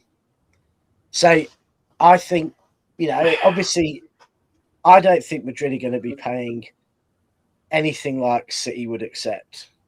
Right. Let's scare them off. Yeah. And I'll put pressure back on Perez and show Real Madrid that we can't be subject to their usual tactics. We're too big for that shit. That's just a governor. So, right. Yeah. So, you just said then scare them off, right? Yeah. What are you scaring them off from doing? We're keeping him for another year instead of going right now. Yeah, do one. What we should be doing. That's what I'm asking. Is that good? What we should be doing is going to Atleti, who would like nothing more than to shit house Madrid, and telling Atleti,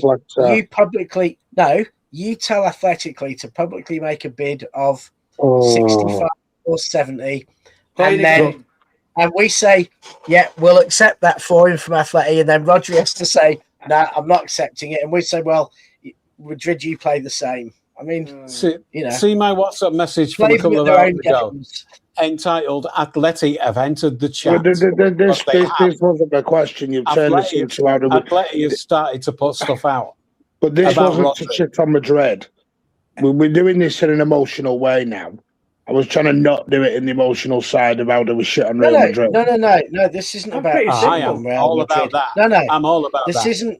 It isn't about shitting on Real Madrid, Martin. It's about not doing what Harry Kane did to the referee in the England-Argentina game, and just let Real Madrid do whatever they want and do nothing. All we're saying is a year left in his contract. We're past the point of what he wants to do. No, this is about, we do not have to let him go. I'm going to give him 1 minute. I'm going to give him one fact. In January, he can sign a pre-contract with Bill and Ben down the road. Fine. So all you're doing for your stubbornness. We won't let him go because Real Madrid bullied us, and we won't let him go cheap because Real Madrid bullied us. He's going to go to Real Madrid either way, Trev. Doesn't matter. This is on our terms. Longer term, Martin. Longer term. So you're happy to let him go on a free? Martin, I'm fine about him going on a free. Longer term, this is about So what we're saying is our egos are bigger than Manchester City football. No. The long-term interest. Yeah, the long-term interest. This is crazy. No, it's not. No, it's not. Because if we let Madrid do it on this one, all right. So City have got to get zero for him, and then spend $100 million to get his replacement. No, we don't get zero for him. We get what great business people we've become. We get the world's best midfielder for a season that could make the difference of 20, 30, 40 million on what we achieve next season. Martin, do you want him to go now, or do you want to see him for another season? I'd rather him go now and make the money. Now that I know he wants to go there. And how much? How much then? Well, what's your number, Martin? I've just said 100. Yeah. So when Real Madrid offer 20, what do you do? I'm fine with that. Which is what they're going to do. Right, but then that's what I'm. This is why I said earlier on. I think this year is going to be very rough for him. I'd sell him for 100. I'd have sold him for 100. I'd have sold him for 100 probably in 2024. But actually, he was probably on the treatment thing. The only thing about that, if he does go right away, and if the rumours are true that we do get Berardi, we're going to be throwing him in the deep end. He's not learning off the Rodri, if you know what I mean. So that's the only thing. That's the only mind about it. But I'm not that arsed about that. Are you, Governor? Not really. I think we're okay. That, Trev, he's played how many 90-odd games? He's played 3 years. He's on the world stage, so he can handle himself. Sometimes these players are ready. I'll say him a bit on Berardi. I think he's a good player. Do I think he's anywhere near what we need? No. I think he's miles off becoming what he can be. I'm not saying he won't get there. I'm not saying he won't be there. What I saw in the World Cup, I'm not sure. To come in and do the Rodri role right away is going to be a big ask. He's never going to do the Rodri role because he's not a Rodri style player. No, I know he's not. I would rather. I'm going to be honest. If Rodri goes, you go and get someone like Bruno or Caicedo, like we said last night. You go and get one of them. Yeah, you don't dick around with this. Yeah. You don't dick around with this. You've lost a ready-made player. You need a replacement. Yeah, you don't. Player. I'm not saying don't buy Berardi. You still do what you're doing with Berardi. Bring him in. Let him learn, let him adapt, let him become the player he's going to become. But you also buy somebody else who's ready-made now. That's right.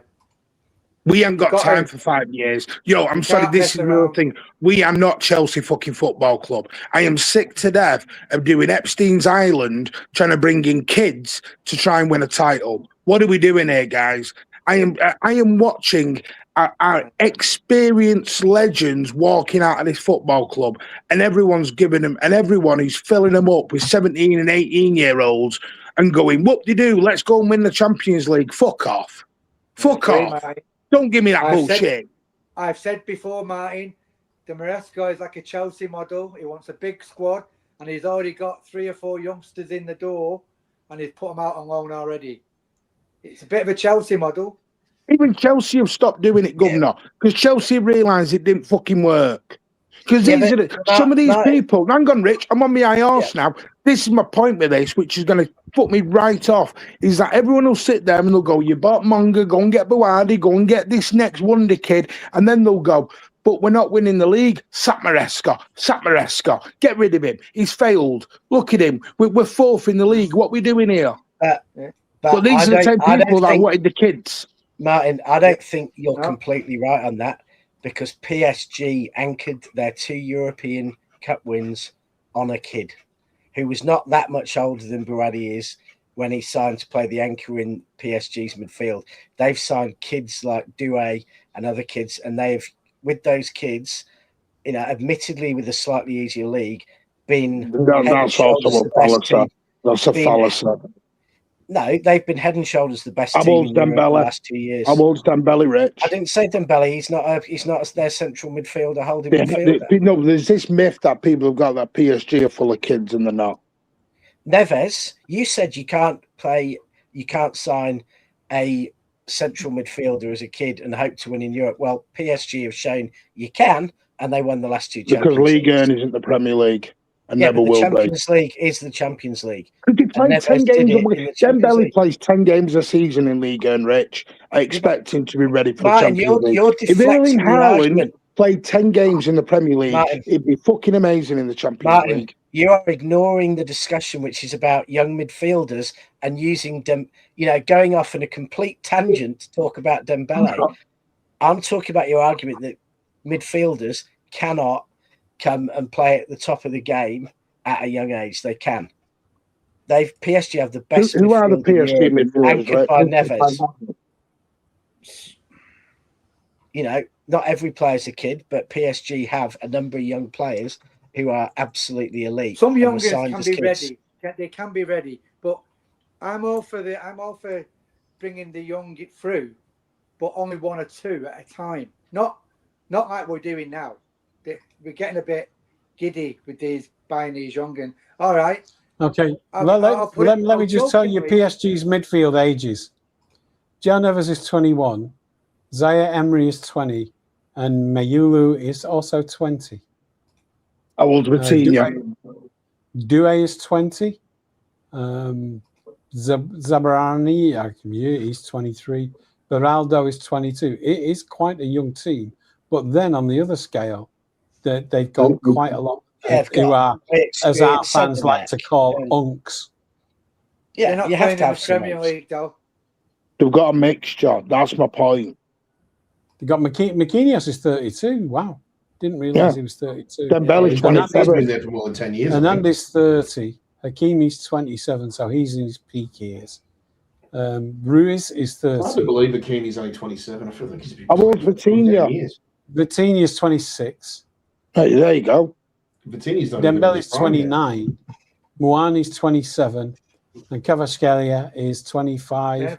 And Lee is 25. Vitinha is a good age. So it is quite a young team. And they're built around Neves. No, Rich, I'm not saying don't buy youngsters. What I'm saying is don't just buy youngsters. Yeah. Well, or keep some of your experienced players around. Because I think PSG. So I'm going to ask the most awkward question.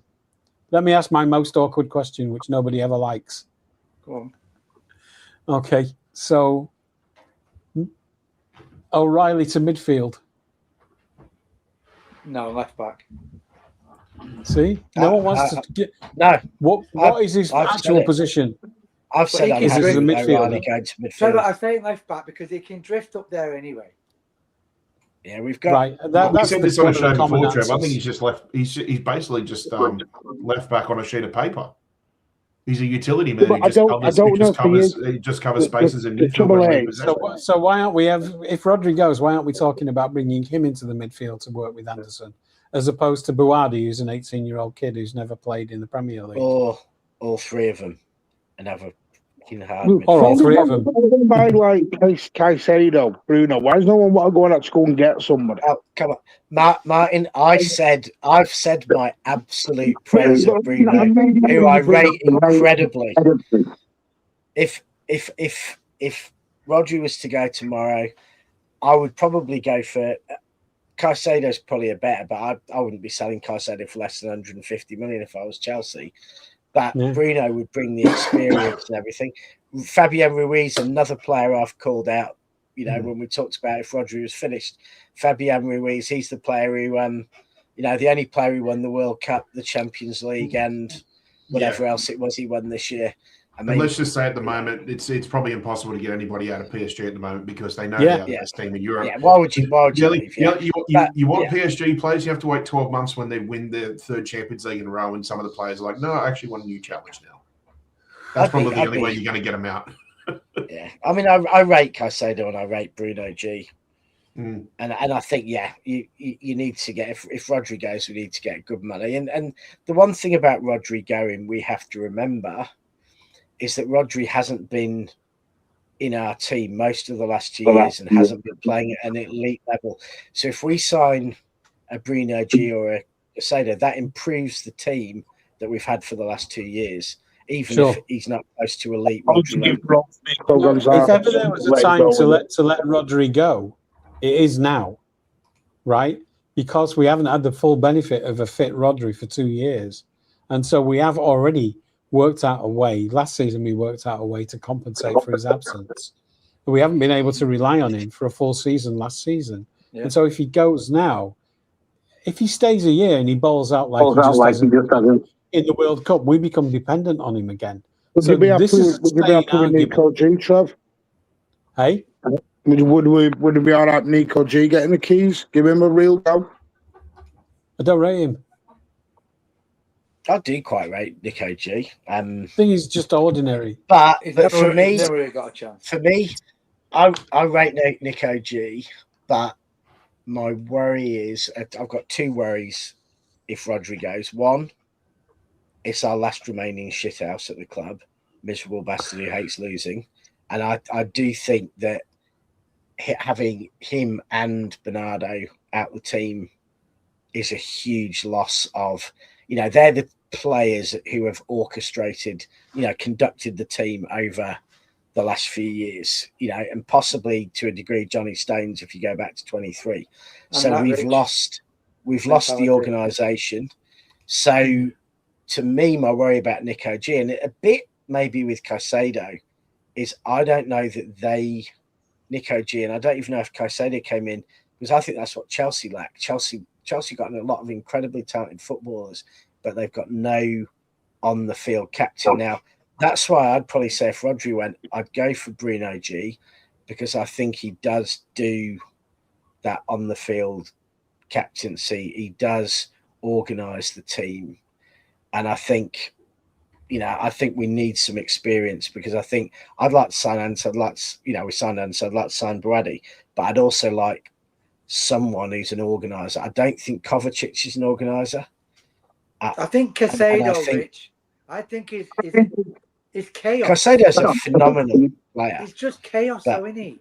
Yeah, he doesn't. He's not going to set the tempo for the team. Okay, and that's what we lack without Bernardo. Another one. Rodri. Have we potentially already signed Rodri's replacement, and we're just not wanting to put him in that role? I don't think. If you mean Elliot Anderson, I don't think he's a 6. No. Well, what was he playing for in England? Left back. He was running around like a lunatic. He didn't set the tempo for England. Anytime you mention this 6-year-old with Anderson, everyone just goes, "Oh, he runs around." But he covers ground. Everyone ignores the fact he plays in a pivot for fucking England. But he doesn't set the tempo.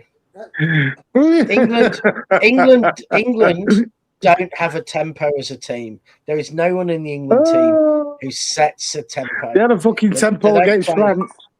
No, we don't have a DNA. Well, Yeah, when at least mattered. Do you remember ages ago we talked about? Let's Do you be remember honest, ages ago we we got talked goals about? against France that day. Do you remember ages ago when we talked about? Sorry, we're not getting ends off rather on than this. the We name. don't are racists. No. Do you remember ages ago when we talked about what we lose if Rodri goes?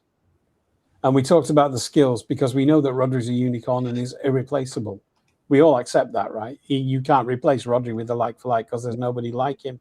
And so what we did was we analysed and took a consensus of the skills that we lose. And one of them was what Rich was just talking about, tempo. Rodri is the metronome for that team. And we don't really have another one in the team. And our timing is off. He's the one that leads the press. He's the one that leads the line. And he's the one that marauds forward by himself if he needs to or can, and takes up those positions on the edge of the box. This is something that we need to replace. We need a player with that in their skill set. There were 4 other things, and I could look them up if anyone's interested. But that was one of them, is the tempo setting of the team. Yeah. He's what builds our momentum. His distribution was another one. Yeah, I think Anderson far more replaces the Bernardo, KDB, what? Assets in the team. So sorry. I need to come back to that. Did you just say Anderson replaces KDB? No, he replaces the characteristics from players. We're talking about the skill set now. KDB. There's no matter of KDB skill set, breaking lines, and yeah. Here's the list that there was consensus. Like that. He doesn't set a rhythm.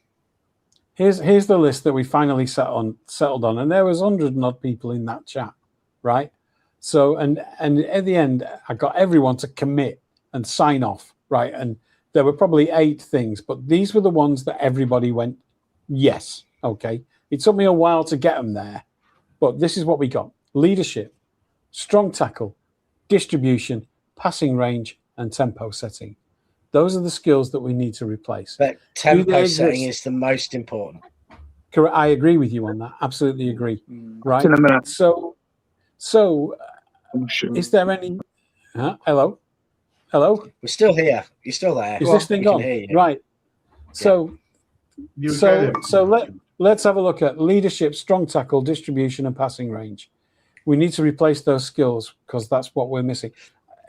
We're out of the existing players. Do we replace any of those skills? Leadership, strong tackle, distribution, passing range. Well, if they're existing, by very nature, we've already got them, so they can't be replacing something. We have to sign new players to replace because every other skill we already have. So where's the leadership in this team now, as it stands, without signing anyone? I think where's the leadership? Haaland. I think it will be Haaland, Ruben Diaz. I think Ruben Diaz becomes incredibly important to us if Rodri goes. His importance, spot on. Everyone's going to have to get rid of their idea that we're not going to play Ruben Diaz. He's going to be one of the most important. I would like to hope maybe the next season or two, Phil Foden starts becoming a bit more of that part of the leadership as well. He's got to get his form come on, back, answer this one. I know, that's what I'm saying. That's why let's have your ideas on this. The next season or two. Let's have your ideas on this in the chat. Leadership, yeah. Just one question. Yeah. Who are the leaders in our existing team without signing anybody? Just put the names. Don't add comments. Don't ask more questions. Simple question. Who are the leaders in our current squad as it is today? Put some names. Let's have it. Diaz and Haaland. I think Donnarumma. I think Gay's a leader.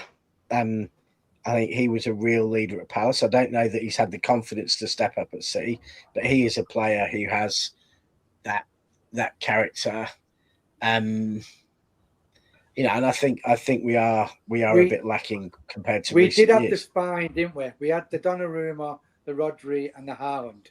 Now we've got. Could you put Josko in there as well? Could you put Josko in there? Now we're missing that big one in the middle. Josko's a phenomenal player. Yeah, I think Phil. I hope Phil. Thierry's put Phil on his list, and I agree with Thierry's list. Huh? To step up. I think. Look, I'm not worried about Phil. I think he'd be who he was. I think it's behind him. Right. Thunder Road. We just want to make a point. Rule Britannia is not in honour of Joey Barton. It's in honour of Alan. Are you putting it on? I'm getting my salute ready. Don't. There we are. No one said Pep out yet. Okay. Quiet. All right. Okay.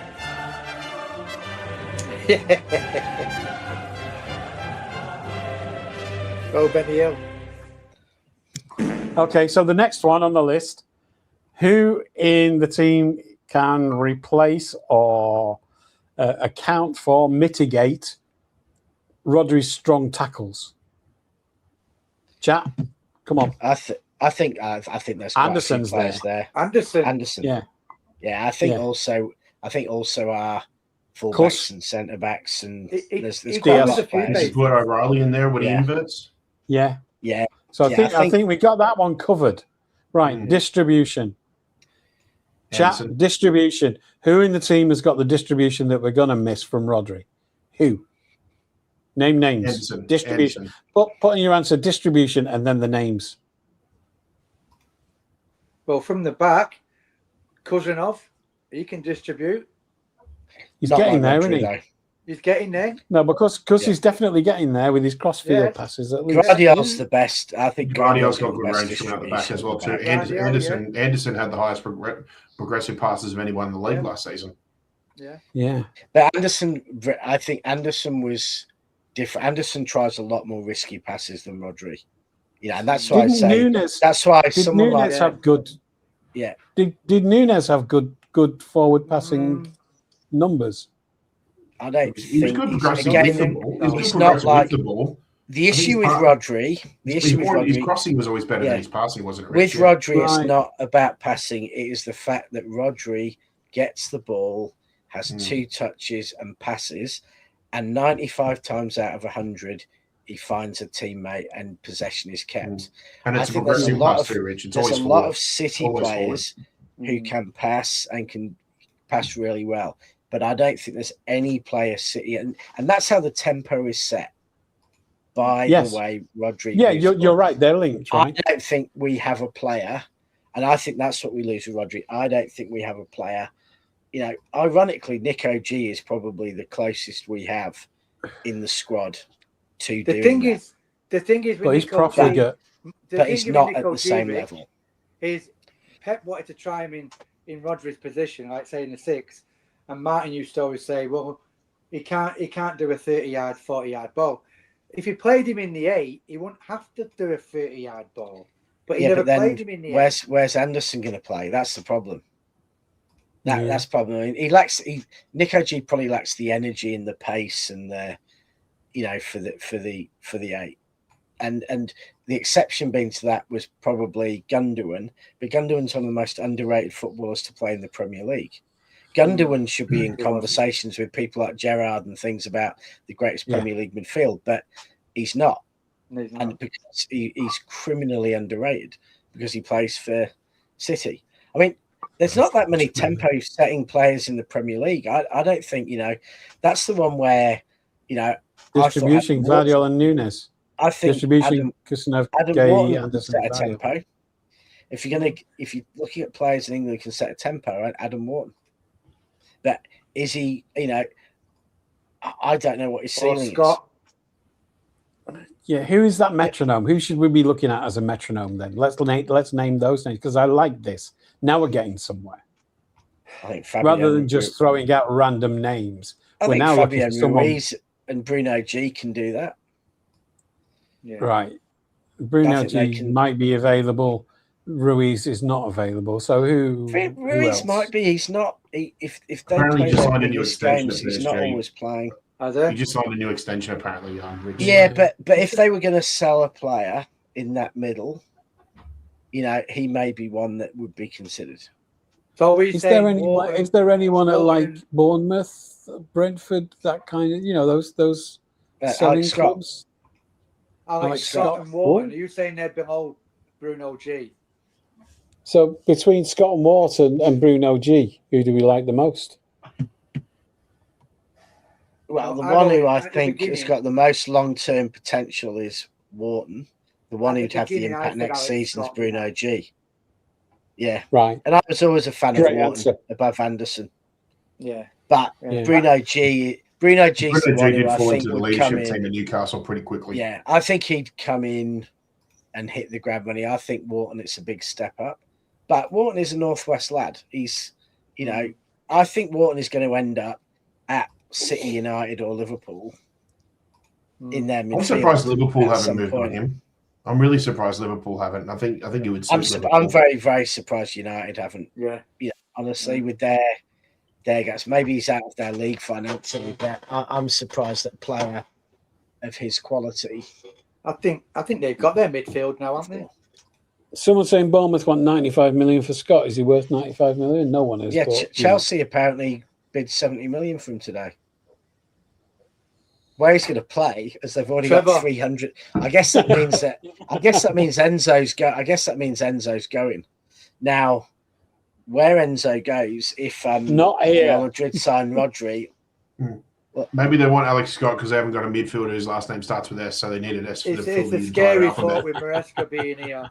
It is a scary thought with Maresca being there. I always said he would bring strongly worded letters to the club. Chelsea players with him, and I hope. I don't want that. I don't want that at all.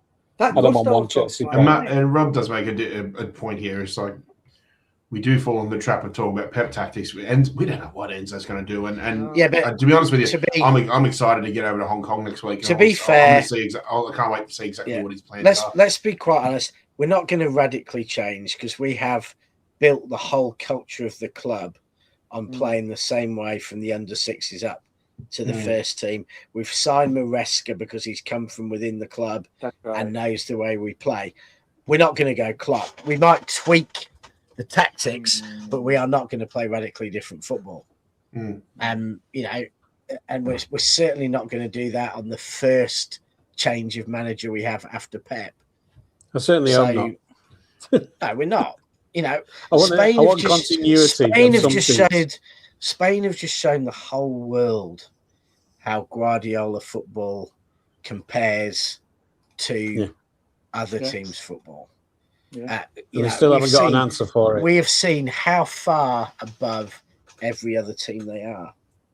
And have you seen the Italian FA has formally said that they are talking to Pep? Yeah. Yeah, he gave him a minute, apparently, was the reporting, though. He took the call. Yeah, hello, guys. Yeah. Was it an Italian minute? Yeah, could have been. Yeah. It'll take some doing turning coffee in one of them little cups. Eh? Well, this is where it's getting interesting. He could live in Milan. You think about managers that have been successful over the last 10, 15 years. Now, all of a sudden, you've got Klopp who's going to take over the Germans, and Zidane is just Ancelotti in Brazil. Sorry? Ancelotti in Brazil. Staying around. It makes big circle in England. I still thought Pep, would be the Netherlands or England, but after I still think he'll manage the Dutch at some point. I think the Johan Cruyff thing. After those two with Italy, after those, if he's not to get the England job, job, then I think Italy makes sense though, because it's never going to be Spain. I think he probably quite like living in Italy. I think Tuchel will do the Euros. Well, he did a few seasons in Italy as a player, didn't he? I think he was at Brescia or something, wasn't he? Yeah, I think I think Italy's the last remaining. I mean, I suppose there's France, but the last remaining massive European football country's not worked in. So there's some sense in Italy. But I think Tuchel, and the only way is up. And then Pep will do it after that, and he's got a good holiday then, good break. Do it after the Euros, get the job. But the trouble is that relies on England failing at the Euros, because they're not going to fire Tuchel if they win the Euros, and isn't it at home? Well, surely if you're going to want to be till 2027, but it's not like City aren't going to release him to England. And now his role as that CFG ambassador, advisor, whatever it is. Yeah, but I don't know, because it really took my interest about like what Germany have decided to go with Klopp and that, and the French going with Zidane and that, and maybe it was expected. I think if any team probably needed a bit of a change is probably Germany, because let's just say they've been an absolute shell of themselves since. I do wonder though but I think maybe Klopp might instill a bit more of a much needed sort of jolt in there, a bit more of a culture, remind them of why they were 10 years ago. I think you've got to pick your generations, haven't you? Yeah. Your generations. Also, I mean, what do you think? And this is quite an interesting one for me, is could Pep coach at the international level? Because Pep's coaching is based on working 7 days a week and ingraining a culture in a team. Now, to do that, if he was to go to Spain, for example, where they play that way, he could do that in international football really well. But could Pep go to England or Italy, and probably Italy would be slightly better than England, and actually get a team to play his style of football when he's only got 6 days coaching with them before a game, then 2 days and another game? Or is his coaching so detailed, complicated, and so much finesse that you need longer to do it? Because Klopp can go in. Klopp is a motivator. He's like, he can get a bunch of fit lads, give them a fairly simple game plan, relatively speaking, and get them playing. Ancelotti was never much of a coach. He was always a manager. Get 11 good players on the pitch and get the most out of them. Can Pep do it in international football? And I hope he tries. I want to see it. Because if he does it, do you know how much Pep's paid to do this global ambassador? Is he not still on his 15 million a year? He was on 20 million a season with. Yeah, he's on that still. Not sure. Yeah, isn't he on his actual contract? Yeah. Yeah, he's on his contract. They just changed it from manager to global. Why would he give that up? Yeah, true. Okay. Sounds pretty fishy. Yeah. 20 million. I guess he'd give it up. Yeah, he'd probably give it up by telling them you need to pay me a 20 million signing on fee. No wonder that lasts a minute. Like, are you going to pay me 20 million? No, fuck off then. Bye bye. Worth all that shit. Like, all the guy's just got back with his missus. he's probably thinking, little bit of a world tour here. I'll go and do a bit of shopping, have a bit of chill, get on the golf course. My God. I think the exact wording again, going back to the interview was, Trevor, you can quote me if I'm wrong on this. He called it like a mini retirement, what he's basically on at the minute. Yeah. Martin, he could get bored. He'll get bored. Mate, I'll be honest with you, I don't see him ever coming back into club football. I agree with that. I think he does international football. I think he won't be able to help himself. Yeah, Trev, you said the romantic side of it. I just see this whole. He'll get bored. Because I believe, and I'm sure you guys agree, that probably the Dutch are probably the best team to never win the World Cup. Can we just his hero and his mentor Johan Cruyff was never able to win it with those great sides? I feel like it would be like a final tribute, like a final duty of his influence, basically. That's trouble against the Pat. Is I'm not sure there are good enough players in the Netherlands now. Their teams at the moment, none of those players get near. Can I just have a moment of the to 70s talk and about 80s. my boy? I need a minute to talk about my boy. Because my boy, and I will call him my boy, it is the one player I am emotional about and I love. But my boy, as today, well, it was already done, but 4-year deal, 23rd, 4-year deal, whatever it is, 23rd, and he's come out with some quotes. There's quotes all over the website. Rico Lewis. But as we know, forward and side a new 4-year deal. A lifelong. Sorry. Some of the finger. You fell off your chair. Do you know? Can I just have my moment? Committing my future to the City means everything to me, he said. Playing for the club is all I've ever wanted to do, and it's always an honour to wear the shirt. It's not lost on me that I've been lucky enough to be part of the historic period with so many titles won, but we're always looking for the future and trying to win more. I can only thank the club, the staff, teammates, and fans who continue to put their faith in me and trust that I give everything that I can for City, and I'll hope I'll be able to repay that for the years to come. I can't wait to work with Enzo again. He was brilliant during the treble season. Someone, all the players respected and loved working with. To have him back here is exciting. Personally, I know I've improved so much from working with him and our coaches and world-class squad. And as many of the legends who were here when I first broke through move on, I am excited for the next phase of my current City career. He's put out a tweet, by the way. No place I'd rather be, home icon. So happy I've signed the contract extension with my club. Determined to achieve even more together. Love him. Fucking love him. Yeah. Well, he is. I just love him. He's one of our own. And he's been one of our own since he was pretty much, old enough to stand up. 8? 8? Was it 8 or 7? No, he's been at City since he was 8, but he'd made up. He was supporting City before that because he talked about wanting to sign for City before he did. So, and he's from the centre of the City universe, Stockport. So, don't do that, Rich. It's a lot of blues down that part of town, Martin. And it's near Denton, which is actually the centre of the universe. If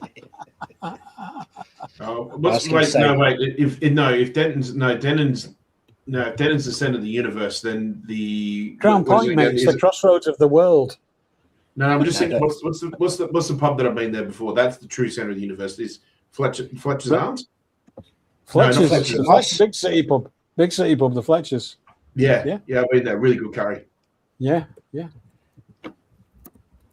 The match push used to go from there. I know it used to be popular with City players back in the Bell Lee Sullivan era as well. Yeah. The Fletch. Yeah, cracking little pub. Yeah, I really loved it. When do you go to Hong Kong? Next week, next Wednesday. Oh, so there'll be no Blues down under next week because he's having another holiday. We might do something Tuesday. We'll see. But you have more holidays than booking me. You. Yeah, no, you can't have all the fun. Oh, I'm away again in August. I'm going to Scotland. Oh, in that case, then Right That's now, hardly you going can away. fuck off and keep on Yeah, that's not fucking going off away. until you. Oi, I'm not going on a plane. I'm driving to Loch Ness. Jesus, that's going to be a long one. Lovely Why? part of the world. It's probably no worse than doing. Lovely part of the world. I've never been rich, but the reason I want to so drive it, Stunning. the reason I want to drive it is I've always wanted to drive in the Scottish Highlands. I think it just. I've heard it's incredible. I'd love I'll, to do it one day. Martin, we'll have a chat on the phone because I've been up to Scotland a lot and there's some amazing places you can. I've been to Edinburgh stop and out on the Glasgow. way. I've never actually been up to the actual Highlands up there and, the driving. I love Edinburgh. I feel like every time I'm in Manchester, I have to stop in Edinburgh for a couple of nights at least. Like, it's just such a great city. In fact, and if you get a chance, Martin, you can go even further north. I mean, if you go, go across from Inverness to Fort William and stuff, some of the places in the middle are just incredible. And the Isles, when you go Skye, Isle of Skye, Isle of Skye, Islay, they are just Stunning. Yeah. If it was only sunny more than about 20 days a year, I went on a holiday to Islay when I was a kid, and I don't reckon we saw more than 10 meters in 7 days. All the photos, on the old Instamatic, were all just us playing on the beach in the rain or the thing because it just. But then I've been up there when we've had a nice week, and it is just the mountains and the colours and the golden beaches, the clear blues. Oh, it's just. And the people are brilliant. There's nowhere more beautiful. Nowhere more beautiful on earth. All right, guys. Well, look, I think we'll wrap it up now anyway. Well, did you mention KK? Are we doing that tomorrow? Yeah, thanks for that. I was going to. Just stand by 1 second. Of course, as we heard the news about 2 days ago, the loss of former Manchester City legend and two-time Ballon d'Or winner and English footballing legend, Mr. Kevin Keegan, obviously passing away after a long battle with cancer. So on behalf of myself, Martin, everyone else, everyone in the chat, obviously, deepest condolences to Kevin Keegan and his extended family and friends, of course. We'll be sorely missed, and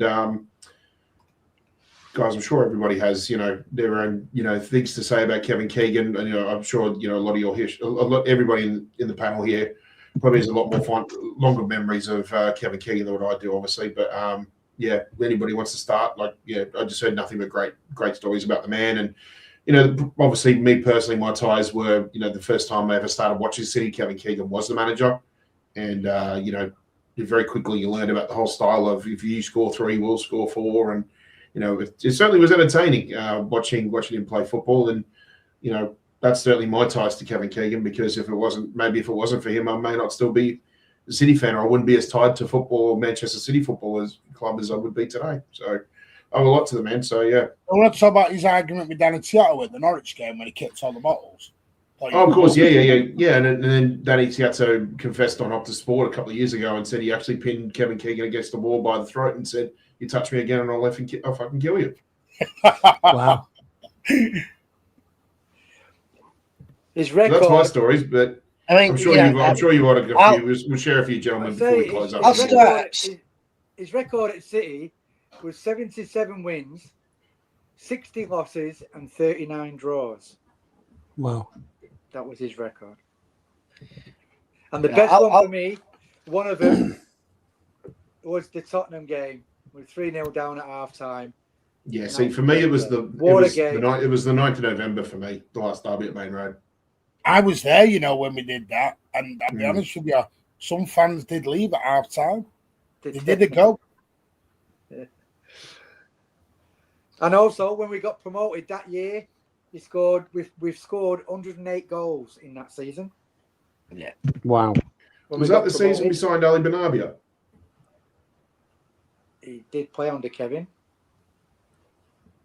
I feel like Benabia came in at the start of that season. Yeah, we did. He made his debut against Birmingham. So was it Rotherham? No, Birmingham. It was Christian Negua who made his debut against Rotherham.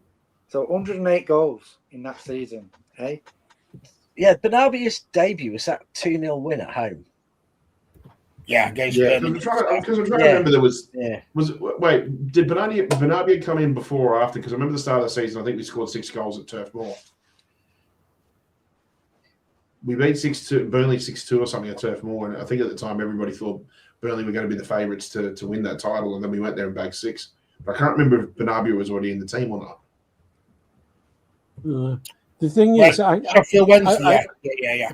Bernabia played. I think as an overall kind of view of his time, I don't think there was a team that looked forward to playing us or knew what to expect in all the time that he was there. I don't think we were ever predictable. I think we won games in the maddest of ways with just relentlessness. I think you can go back. You can go back before, because I guess I vaguely remember Keegan, the player. You know, when I started first watching football, I think he was at Hamburg, or and then came back, and he played for Newcastle for a bit, and I remember seeing him playing against City for Newcastle when we were in our 4-way battle for promotion with Wednesday, Chelsea, City, and Newcastle. And of course, we were the ones who came fourth in a 4-horse race. But then I was at uni the time when he took over Newcastle, and I was really good mates with a couple of massive Newcastle fans. So, we were out watching every game we could, but I watched a lot of Newcastle play from 92 to 95, and they were a magic team. They were fantastic to watch. It changed the whole perception of Newcastle. Newcastle were a bit like, they were such a sleeping giant. We almost weren't a giant anymore. They were like we probably think of as Portsmouth or Preston, teams that were in some distant part of history great. And Keegan made Newcastle a force in football again. And they had some fantastic, Robert Lee, Scotty Sellers, that early generation, Andy Cole he brought in, and he got them promoted, and then started to actually spend some money. And that Newcastle side, it's one of the best sides that in the Premier League history that didn't win the league. Other runners up have gone and won the league in other years, but they were fantastic. And then he went to Fulham, and Fulham probably changed as a club forever under Keegan. We now think of Fulham as a Premier League regular, but was it, Martin, you might be able to tell me, was it the first game of the 98-99 season that Fulham battered us 3-0, or was that a year or two later? Because they beat us, they won the title that year. Which was that when the Alpha Eds was still... It was under Joe Ryle. It was under Joe Ryle. We got sacked. Yeah. The Alpha Ed family still owned Fulham back then, didn't it? It was 3-0 and we got slapped. Keegan, and what's his name? Keegan wasn't the manager. Keegan was the football director. It was football director then, right? It was the French guy, the former Monaco guy. Tigana.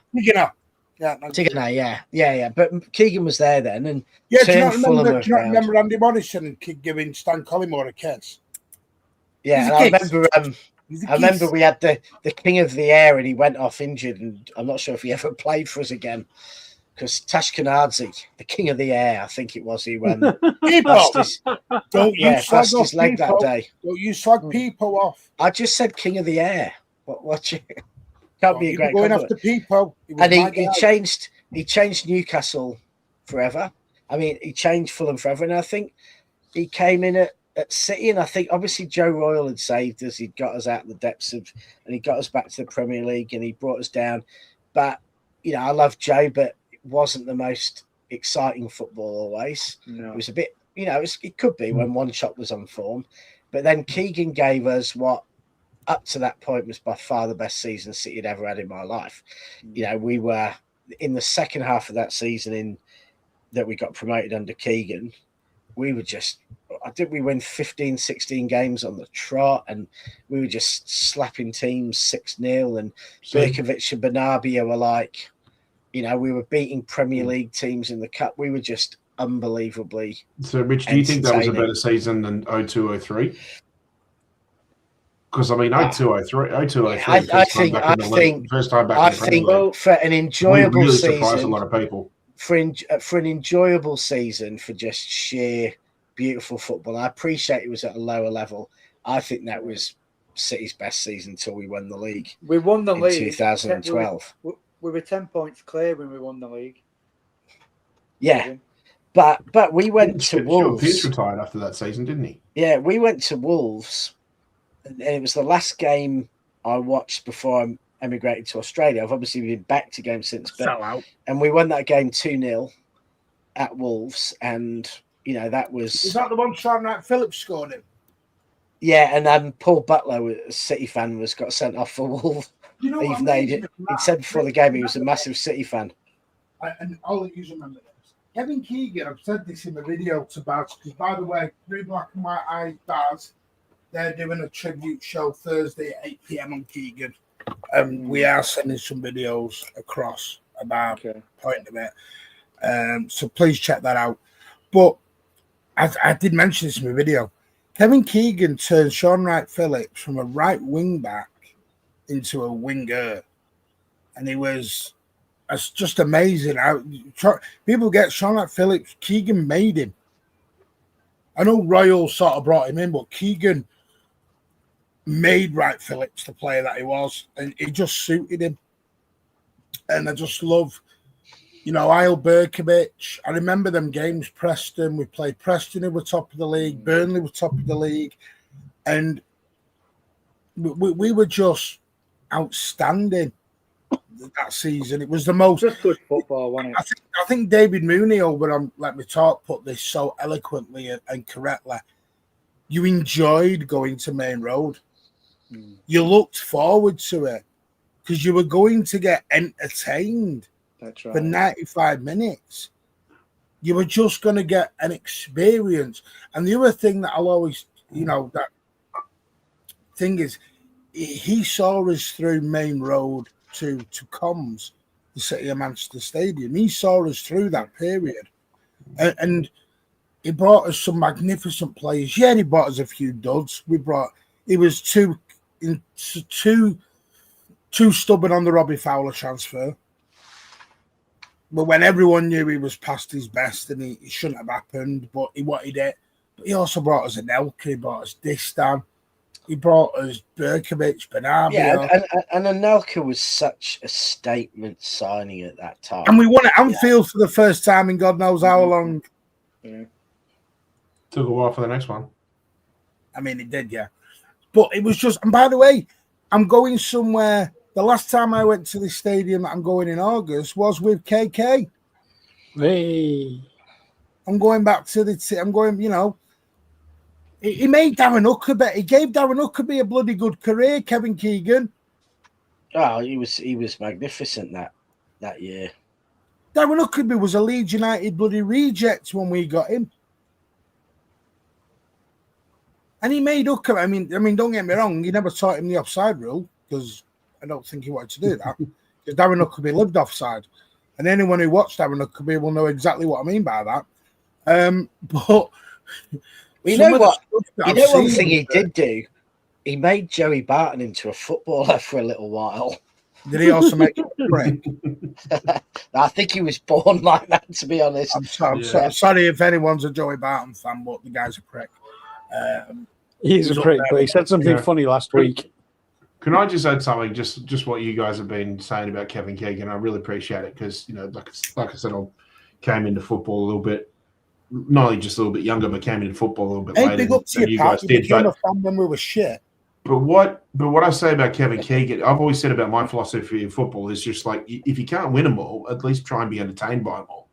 And I always feel like Kevin Keegan was that sort of player where it was like absolutely did that. It was like every time he went out there, there was always a chance that you were either going to get entertained or he'd win the game or both. And that's what it always felt like what Kevin Keegan was. And I think if I had an opportunity to watch him play, during his glory years and at Liverpool or when he went to Hamburg where he won his Ballon d'Ors and things like that, I think you would have seen a lot of that King Kevin. I think. I tried to maybe I'm drawing a little bit of parallels to say someone like Ronaldinho because Ronaldinho for me will always be my greatest player of all time because not only was he a winner, but he entertained every time he had the ball. He entertained, and I think that I think certain players can determine your philosophy on how you see the game. So so what you guys have been saying, like, I appreciate it, and I think I would have appreciated Kevin Keegan even more if I'd been able to live it back in that era. And there's a couple of games. There's a couple of games we haven't mentioned. One, everyone always thinks of him in the 3-1, the first Derby win, which was that's my genesis. That's my genesis. At that time, they were still telling us that was a one-off fluke. And Keegan managed this. Was it the next season? 4-1, beat him 4-1. Yep. Under Keegan. But another game I really remember, which doesn't get talked of that much, but I remember, I think it was away at Sheffield Wednesday, and we banged 6 past them. And there'd been a few things in the press the week, were we the real deal? And we went away from home and scored, 6-1, 6-2, just absolutely battered them. And, when people were saying that our City the real deal, and that season we went up, they were just, I think we put 6 past Birmingham as well, and 5 past Crewe, and we were just kind of, it was like the Centurion season in a way, but obviously at the Championship level, not the Premier League. Even 2012 came with jeopardy. We lost some games. Obviously we were the title winners, but only the Centurion season really was similar to the dominance of that season, under Keegan in the Championship. And I remember at Main Road, Ali Benabia's debut, and let's be honest, not many of us had heard about him or knew that much about him, because there wasn't the watching of foreign football like there is today. And I almost remember the draw of breath the first time Benabia got the ball and, did a little 20-yard brilliant forward pass, having, got the ball. And there was almost like a draw of breath that we had not seen football like that. I don't know what it would have been, a decade or 5 years. It was just magic. Yeah. And he won us the last derby at Main Road, and all, didn't he? And the first one, one at Comms. And then, to be honest, his last season before he left in I think it was around about March or something, 05. He'd gone to the Swamp actually early that season and got a 0-0 draw as well. And don't forget, we qualified for Europe with him under the fair play rules. Yes, we won the fair. Yeah, that's what I mean. The fair play. That's a Midtjylland. Midtjylland. Hang on, let me. TNS. No, hang on. We won 7-0 on that was that Belgian team. And hang on, I've just looked it up. Lokeren 4-2. We won on aggregate. I kept thinking Lamel, but they're the team that's part of CFG.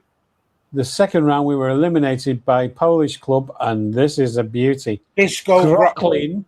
Disco Ballia. Yeah. Disco ball. Groklin disco ball. After a 1-1 draw. No, I went to that Vitu Lodge game. Yeah, I've got so many happy memories of that. I mentioned it. I've still got the program from that somewhere. I bought that program. Was Dana in the team then? I need to dig it all out, but I'd be his program I've got. I love Cashew Dana. Because that was the same year we played AC Milan. We beat them 1-0 at Main Road. Fucking great game. Yeah, it's because he's a movie star, isn't it? Or was a movie star, I should say. Can I just do something while we're just here? I just need to no worries. Tonight, 11 p.m, we are back with obviously this. We're back at 11 p.m. We're going to do a calling show tonight. Because I'm back now. I've had my holidays.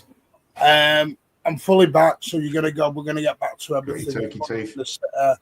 Transfer rules, late night chats. Yep. Everything will be back. Oil Brothers. We'll get the Blues Brothers.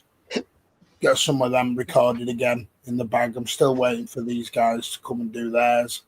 Hang on, I'm just looking at this flyer. Why have you got the crescent moon and the star from like the Turkish flag on there?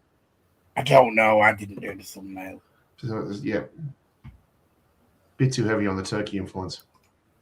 I've not been to Turkey. You said you went over to the Turkish side. Yeah, the Turkish border. We're still in Cyprus. Oh, okay. Basically, go on there. it's a bit of a sore spot with the Cypriots over there. Martin, Very sore spot. I did that with one of the pubs, the owner of a pub, and he said, "I'll take you out in the boat." So he took us out in the boat, and what he did, you know, you probably heard the story about Famagusta. That's like the Gold Coast, but it's empty. All the Turkish soldiers who used to live in the high rises. And what he did, he took us out in the boat, and he said, "Watch this." And he took us out, and then the UN boats came out, the gunboats, and he knew where to go. So he did a big circle, and they chased us, and they went back in again. Said, well, tell you what we did there. We went to a town called Famagusta, something like that. Famagusta is it's known as a ghost town. Known as a ghost town. Yeah. It's not been inherited or had anyone in it for 50 years.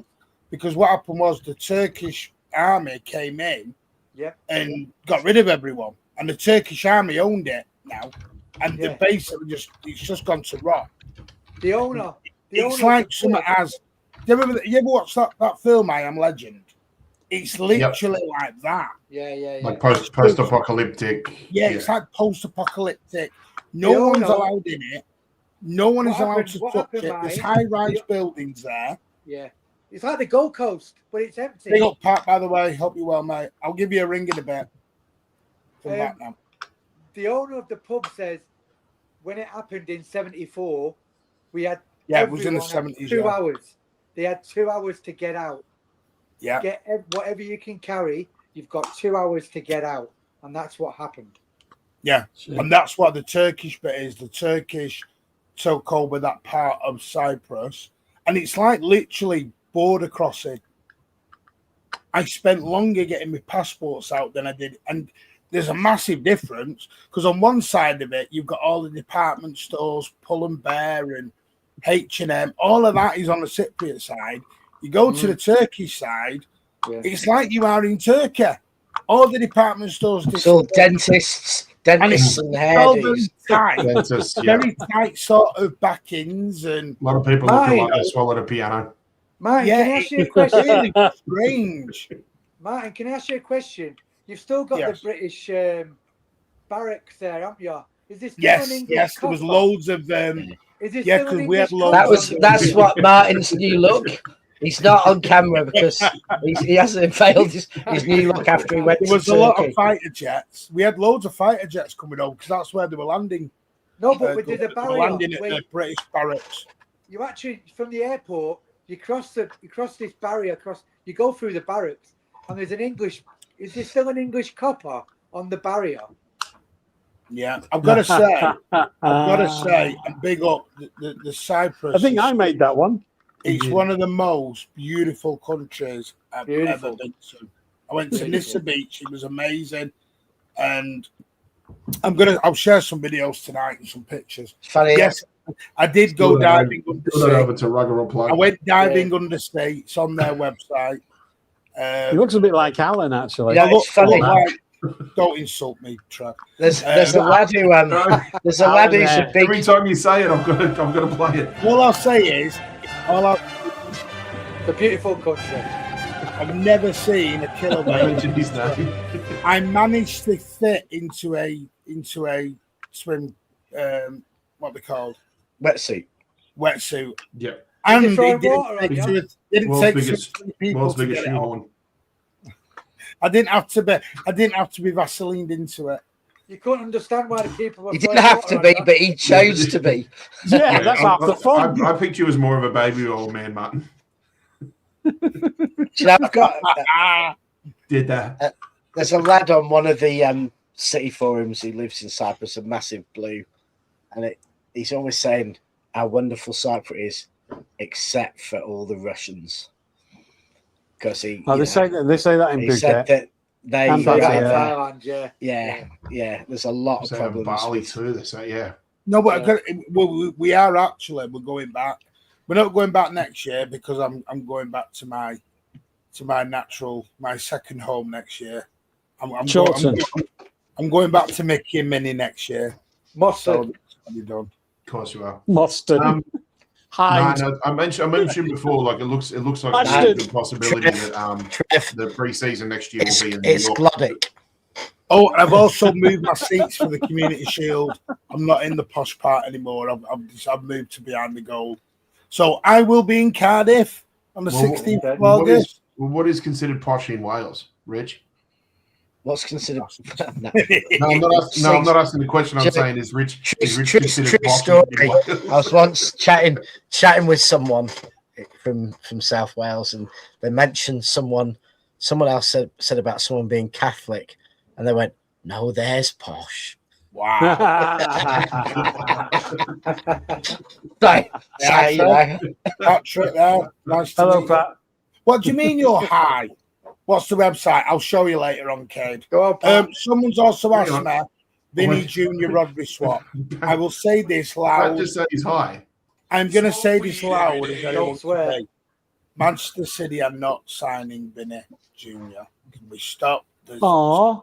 now? Oh, I'm sorry. I am the realist. I I am want a the new can of worms. eater of dreams. Have you got the sad trombone sound, Pat? Oh, hang on, wait.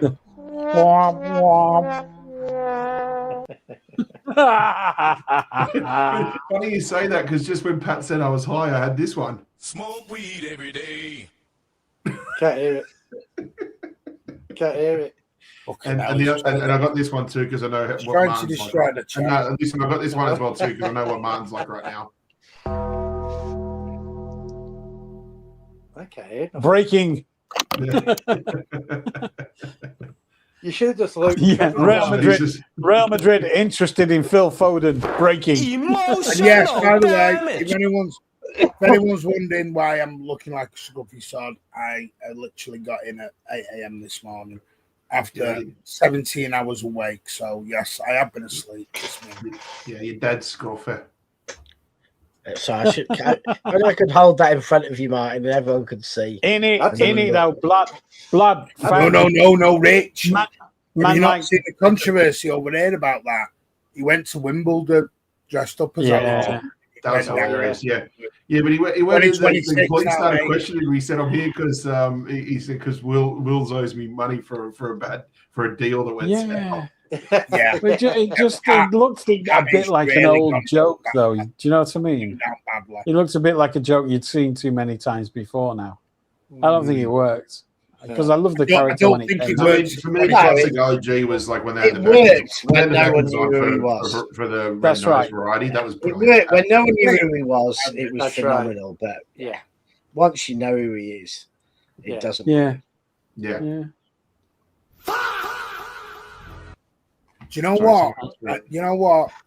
Jed Spence. I've actually changed my mind on Jed Spence. I wouldn't mind him now. I Sped thought he gents. was shit, but Yeah, but do you think? I Do you think thought it's we were a bit of never a going to Carol do this, Martin, Pawlowski? get hyped up because someone had a good World Cup. yeah, that's my other side of it. I'm just getting hyped. Yeah. Yeah. I've always tried to avoid that. It's like and number one culprit for that was always James Rodriguez.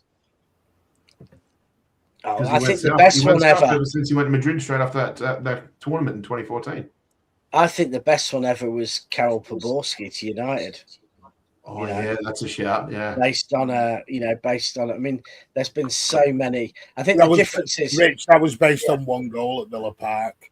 yeah, when that was- he did that shit, and then everyone in school tried to replicate that shit for the next 5 years. Everyone started trying to do it. and everyone started to try and change their name to Carol and dress. And I'm not being in a funny. nice I'm woman's sure he bed. didn't mean it because he probably got the sandwich out for that one. Who was the other one they signed? No, you with your Signed someone sandwich. else. Didn't they Jeff sign Hutch or two 50 yards Czech goal. players?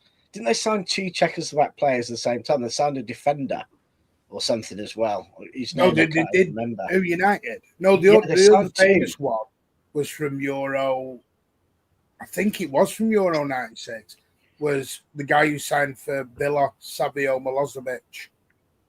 He went and signed for Oh, Villa. yeah.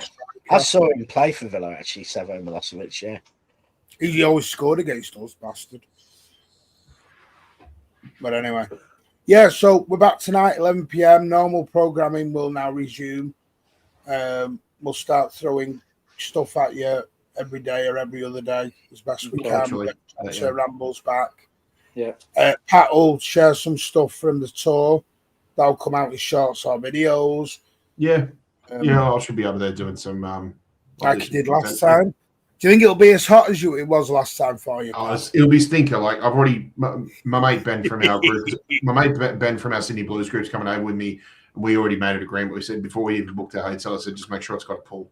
Do you know Huang's going over? It's going to be sticky. Huang's going over. But he's not doing Hong Kong. He's only doing Seoul. Oh, is he now? Yeah. Yeah.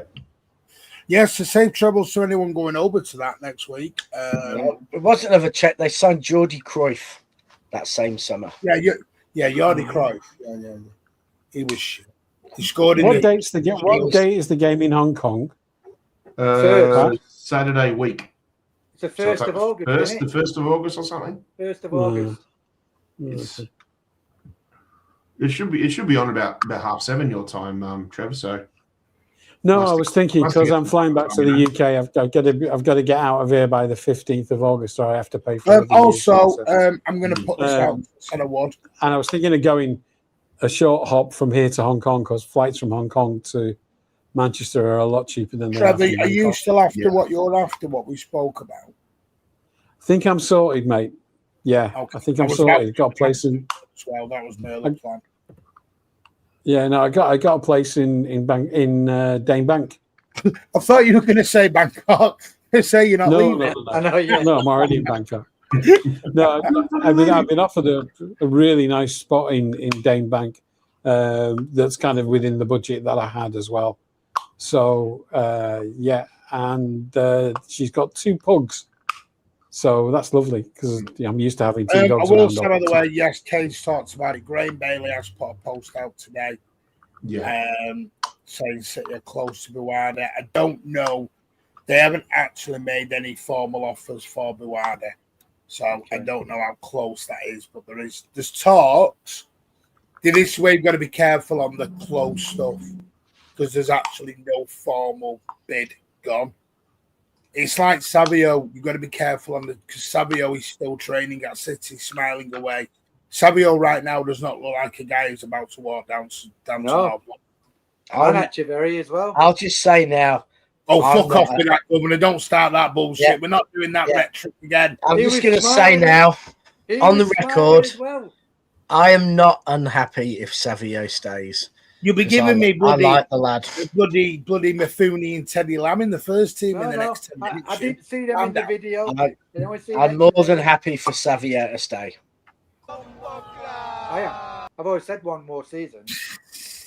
He's got talent. Savio's got talent. Vinny Junior's not on there. I know fans will dream of this. Vinny Junior his name is being used to get a contract at Madrid.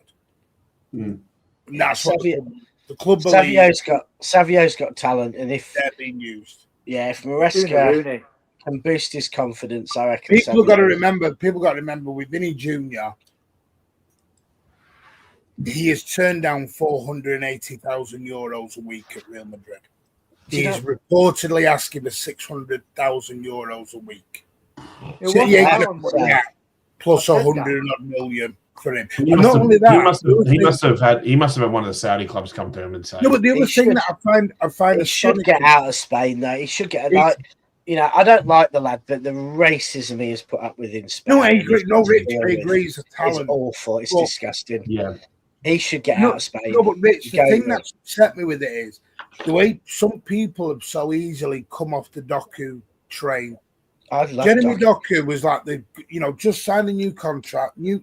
He's the next one to be announced. New contract, new wages, and everyone's willing just to rotate him around because Vinny Junior will not rotate. Vinny Junior. No, I'm not saying I don't want Vinny Junior at City. You're going to ruin Doku. We're going to spend that sort of money. We spend it elsewhere, but I do think you're going to spend money on getting someone out of Madrid. I'd give Valverde. Junior should get out. 100%. I'd get Valverde. Jack Grealish, Emperor. Jack Grealish will be leaving. He's not going to get another guy. Yeah, I think Vinny should go. Vinny should go to France or England, or I mean, I don't think he should go to Saudi. He's too good for Saudi. He should go to France or England, where he could play football without racist crowds. I'm not keen on Rico Lewis' racism every week. See, look, Doc can go back to the better quality players. Do we still think John Stones is going to end up in London? Sorry, can I just ask Dom a question? What are you doing with Semenyo? You're forbidden for saying such things. Semenyo, I'm asking a question. Semenyo has just been bought for 65 million quid. They're not just going to leave it. No. So, guys, I know everyone wants it and they're hyped, but come on. Who wants it? Most people don't seem to want it. Most people go, Vinny, rotate. So that's what I mean. Rotate Docker and Semenyo. So they've now got to go into rotational pieces. I want to know what Semenyo did wrong last season, because some people are quick to. Do you know he scored more than one boots in a game? 27 goals and 7 assists he got last year. Yeah. And people are saying rotate and bench Semenyo. And he's a decent lad as well, Semenyo. I don't understand it. He's a decent lad. Good, strong player. Look, Semenyo, absolute predator. Scored 27 goals across 2 clubs, and we're saying bench him. Yeah. Jesus. Wake up.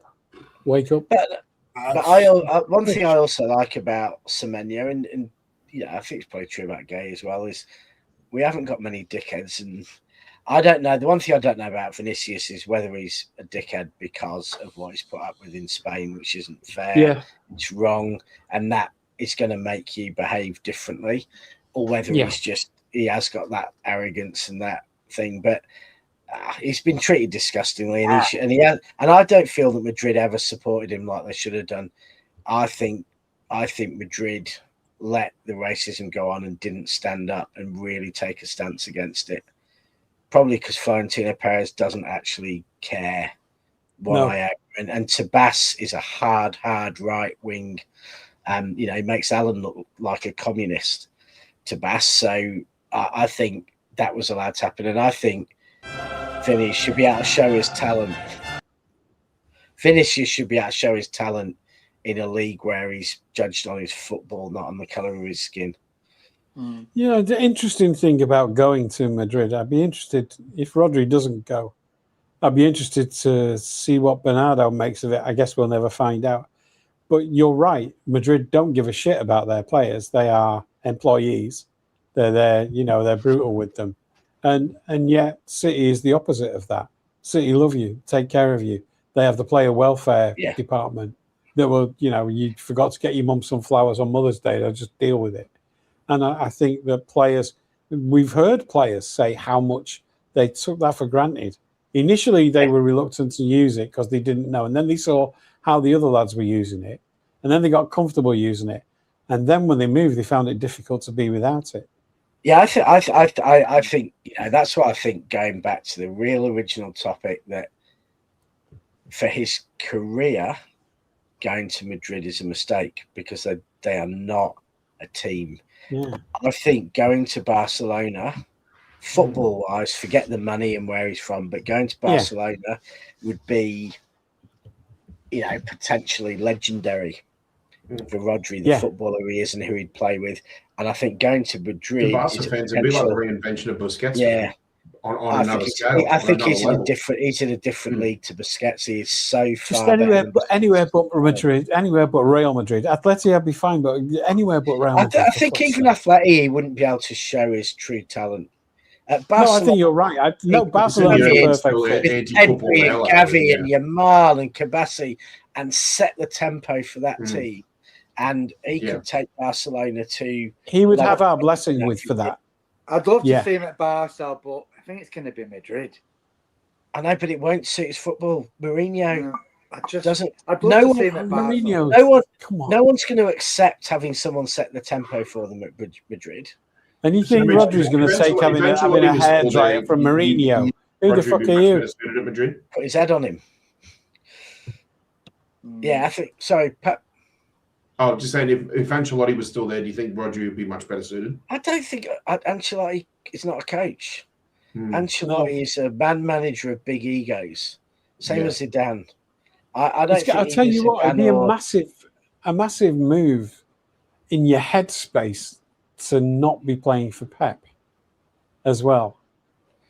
Do you know what I mean? There's a lot to be said for for our club. The player welfare, the atmosphere at the club is incredible. The sense of humour in the squad is brilliant. We see that all the time. You're playing with ballers like Haaland, in your team. Probably the most famous footballer in the world. The intensity's not up there, is it? Like after you leave Pep, it's not up there, is it? Yeah. Whoever you go to next. Yeah, and if your move is Pep, right, to Mourinho. Yeah. But if you go to Barca, you're in midfield. It's like going from Victor. Olmo. No, you're in midfield. At Barca, you're in midfield with Olmo and Pedri and Gavi, right? So you've got the core of the Spanish midfield around you. You've got Yamal up front. You've got Kabassi behind you. And then you've got Torres and Eric Garcia. You've got 8 or 9 of a team you've just won the World Cup with.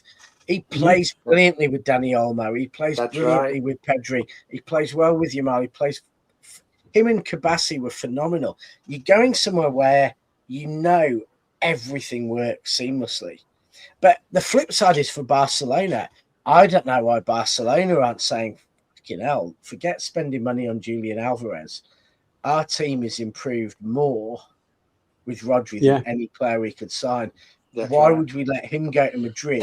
I bet Barca are regretting spending 80 million on Gordon, mate. They could have thrown that money at us right now. We probably would have got. Yeah, just imagine the whole propaganda Barcelona could get if they could go into every game with the majority of the Spanish World Cup winning team, and the support, the sympathy they'd get from other clubs over Madrid, because get me Barcelona's manager. Yeah, it's hard. It's hard to if you win the World Cup.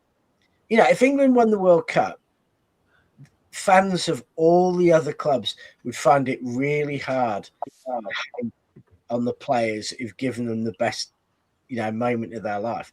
So you're not going to be out. It's going to be really hard to go and slag off Declan Rice if even as a City fan, if you're a big England fan and Declan Rice with Anderson has given you this amazing day of your life. And I don't know. I think Barca should be having themselves and thinking, because alternatively you're going to Real Madrid to play under the Ribena to Pep's Vimto, as Pat correctly pointed out. You're going to Mourinho, and plus you're going into a dressing room where half the players are plotting against the manager or each other. Yeah, because they've all got massive egos. And whether we like it or not, the fact is our club, because of Pep, because of Ferran, because of Cheeky and everything else, has and even the fans have a hatred of Madrid that we don't have towards Barcelona. True. We have a hatred of Madrid. And I'd say 95% of City fans I've ever talked to, if Madrid's playing Barcelona, he's supporting Barcelona. I was doing that before. I don't know if it's a hatred. I think it's more of an annoyance because UEFA's been shoving this fake rivalry down our throats for the last few years. Yeah, I've hated Real Madrid since always. They're annoying. Don't get me wrong, they're annoying. But I just think that there's just this artificial, manufactured sort of rivalry between the two clubs because I don't think it just brings a shitload of money in for them. I don't really think of the rivalry. I just don't like Madrid.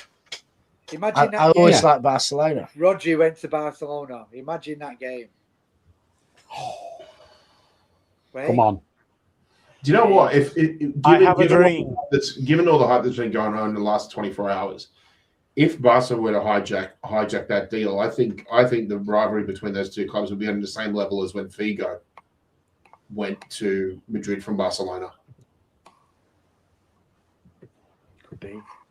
I think so, because again, Figo wasn't Spanish; he was Portuguese, but he did go directly from one club to another. But also, that's a huge coup as well too, because you're taking a Madrid-born player who's been told, and honestly, he's going to be playing for Real Madrid in a week's time. I think the Atleti fans continue to love Rodri if he signs for Barcelona, and they don't if he signs for Madrid. So I just think they've always been doing done good business I just with think each other. Yeah, in every facet of a deal, apart from money, and obviously we don't know if Barcelona's interested. Maybe they can't sign him because they got Frankie De Jong, and they can't get shifted of him, and he's getting 400 grand a week. But I just I think Unless he signs an they should extension. jump in. Yeah. But it's all on. You never know. Guys, I got to go, by the way. This has been fun. So have I. No, good, Trev. We're going to wrap up anyway, mate. Spicy at certain moments. Thanks, mate. Oh, good. See you in a bit. Trev. See you in a bit. Yeah. And with that, everyone, it's been another episode of Blues Down Under. As Martin said, you're going to be back at 11 p.m. with, was a phone-in show after dark?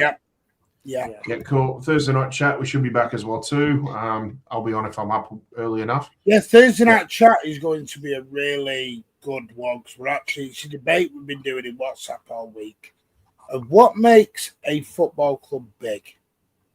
So there is going to be fights, there is going to be debates. We are going to talk about people are going to pretend Man United are this little football club and blah, blah, blah. And Rich will go on his little rant, no doubt, about Liverpool or whoever else he's going to go on about. Yeah, probably. So, we're going to really open up that. I've got a challenge. I've got a challenge as well, Governor and Pat. You're in on this. The first one of us to get on screen under a fake identity on one of Martin's late night chat shows when he gets guest callers in. So that fake mustache, maybe a little fake beard, a little beanie. We've all got to try and get on and see if we can make 10 seconds before Martin realizes who it is. Okay. Fake, blue, lenses. And we'll have to tell a few of the others. We'll have to tell a few others. See if MACCA. I reckon MACCA's a bit of a Oscar-winning actor. He might be up for it too. Yeah. Ozzie might have. If Ozzie shaved his beard, he could get away with it. Ooh, that's asking a bit. The challenge. So we've all got to try it, and then whoever can last the longest before Martin presses the hammer and goes, "Governor, you twat," or "Rich, twat," whatever. The voice is going to give it away, though. Yeah. I'm going to practice my accents. Oh, yeah. I'll be Ricardo from Kazakhstan. Oh, God. Uzbek. A lot of from Kazakhstan sounds suspiciously like he's from Wrexham. Yeah. Uzbek. A big fan from Uzbekistan. I reckon, Governor, if you put on a good syrup, like Peter Swale style, that I reckon you change your appearance quite a bit. Great stubble, nice. Up there. Get one of Peter Swale's best syrups on, and we'll be sorted. You can tell it's quarter to midnight over here in Australia, guys. So we'll leave it at that, and we'll look forward to seeing you during the week. Take care, all. Big up, See you later. Take care. See ya. See you later.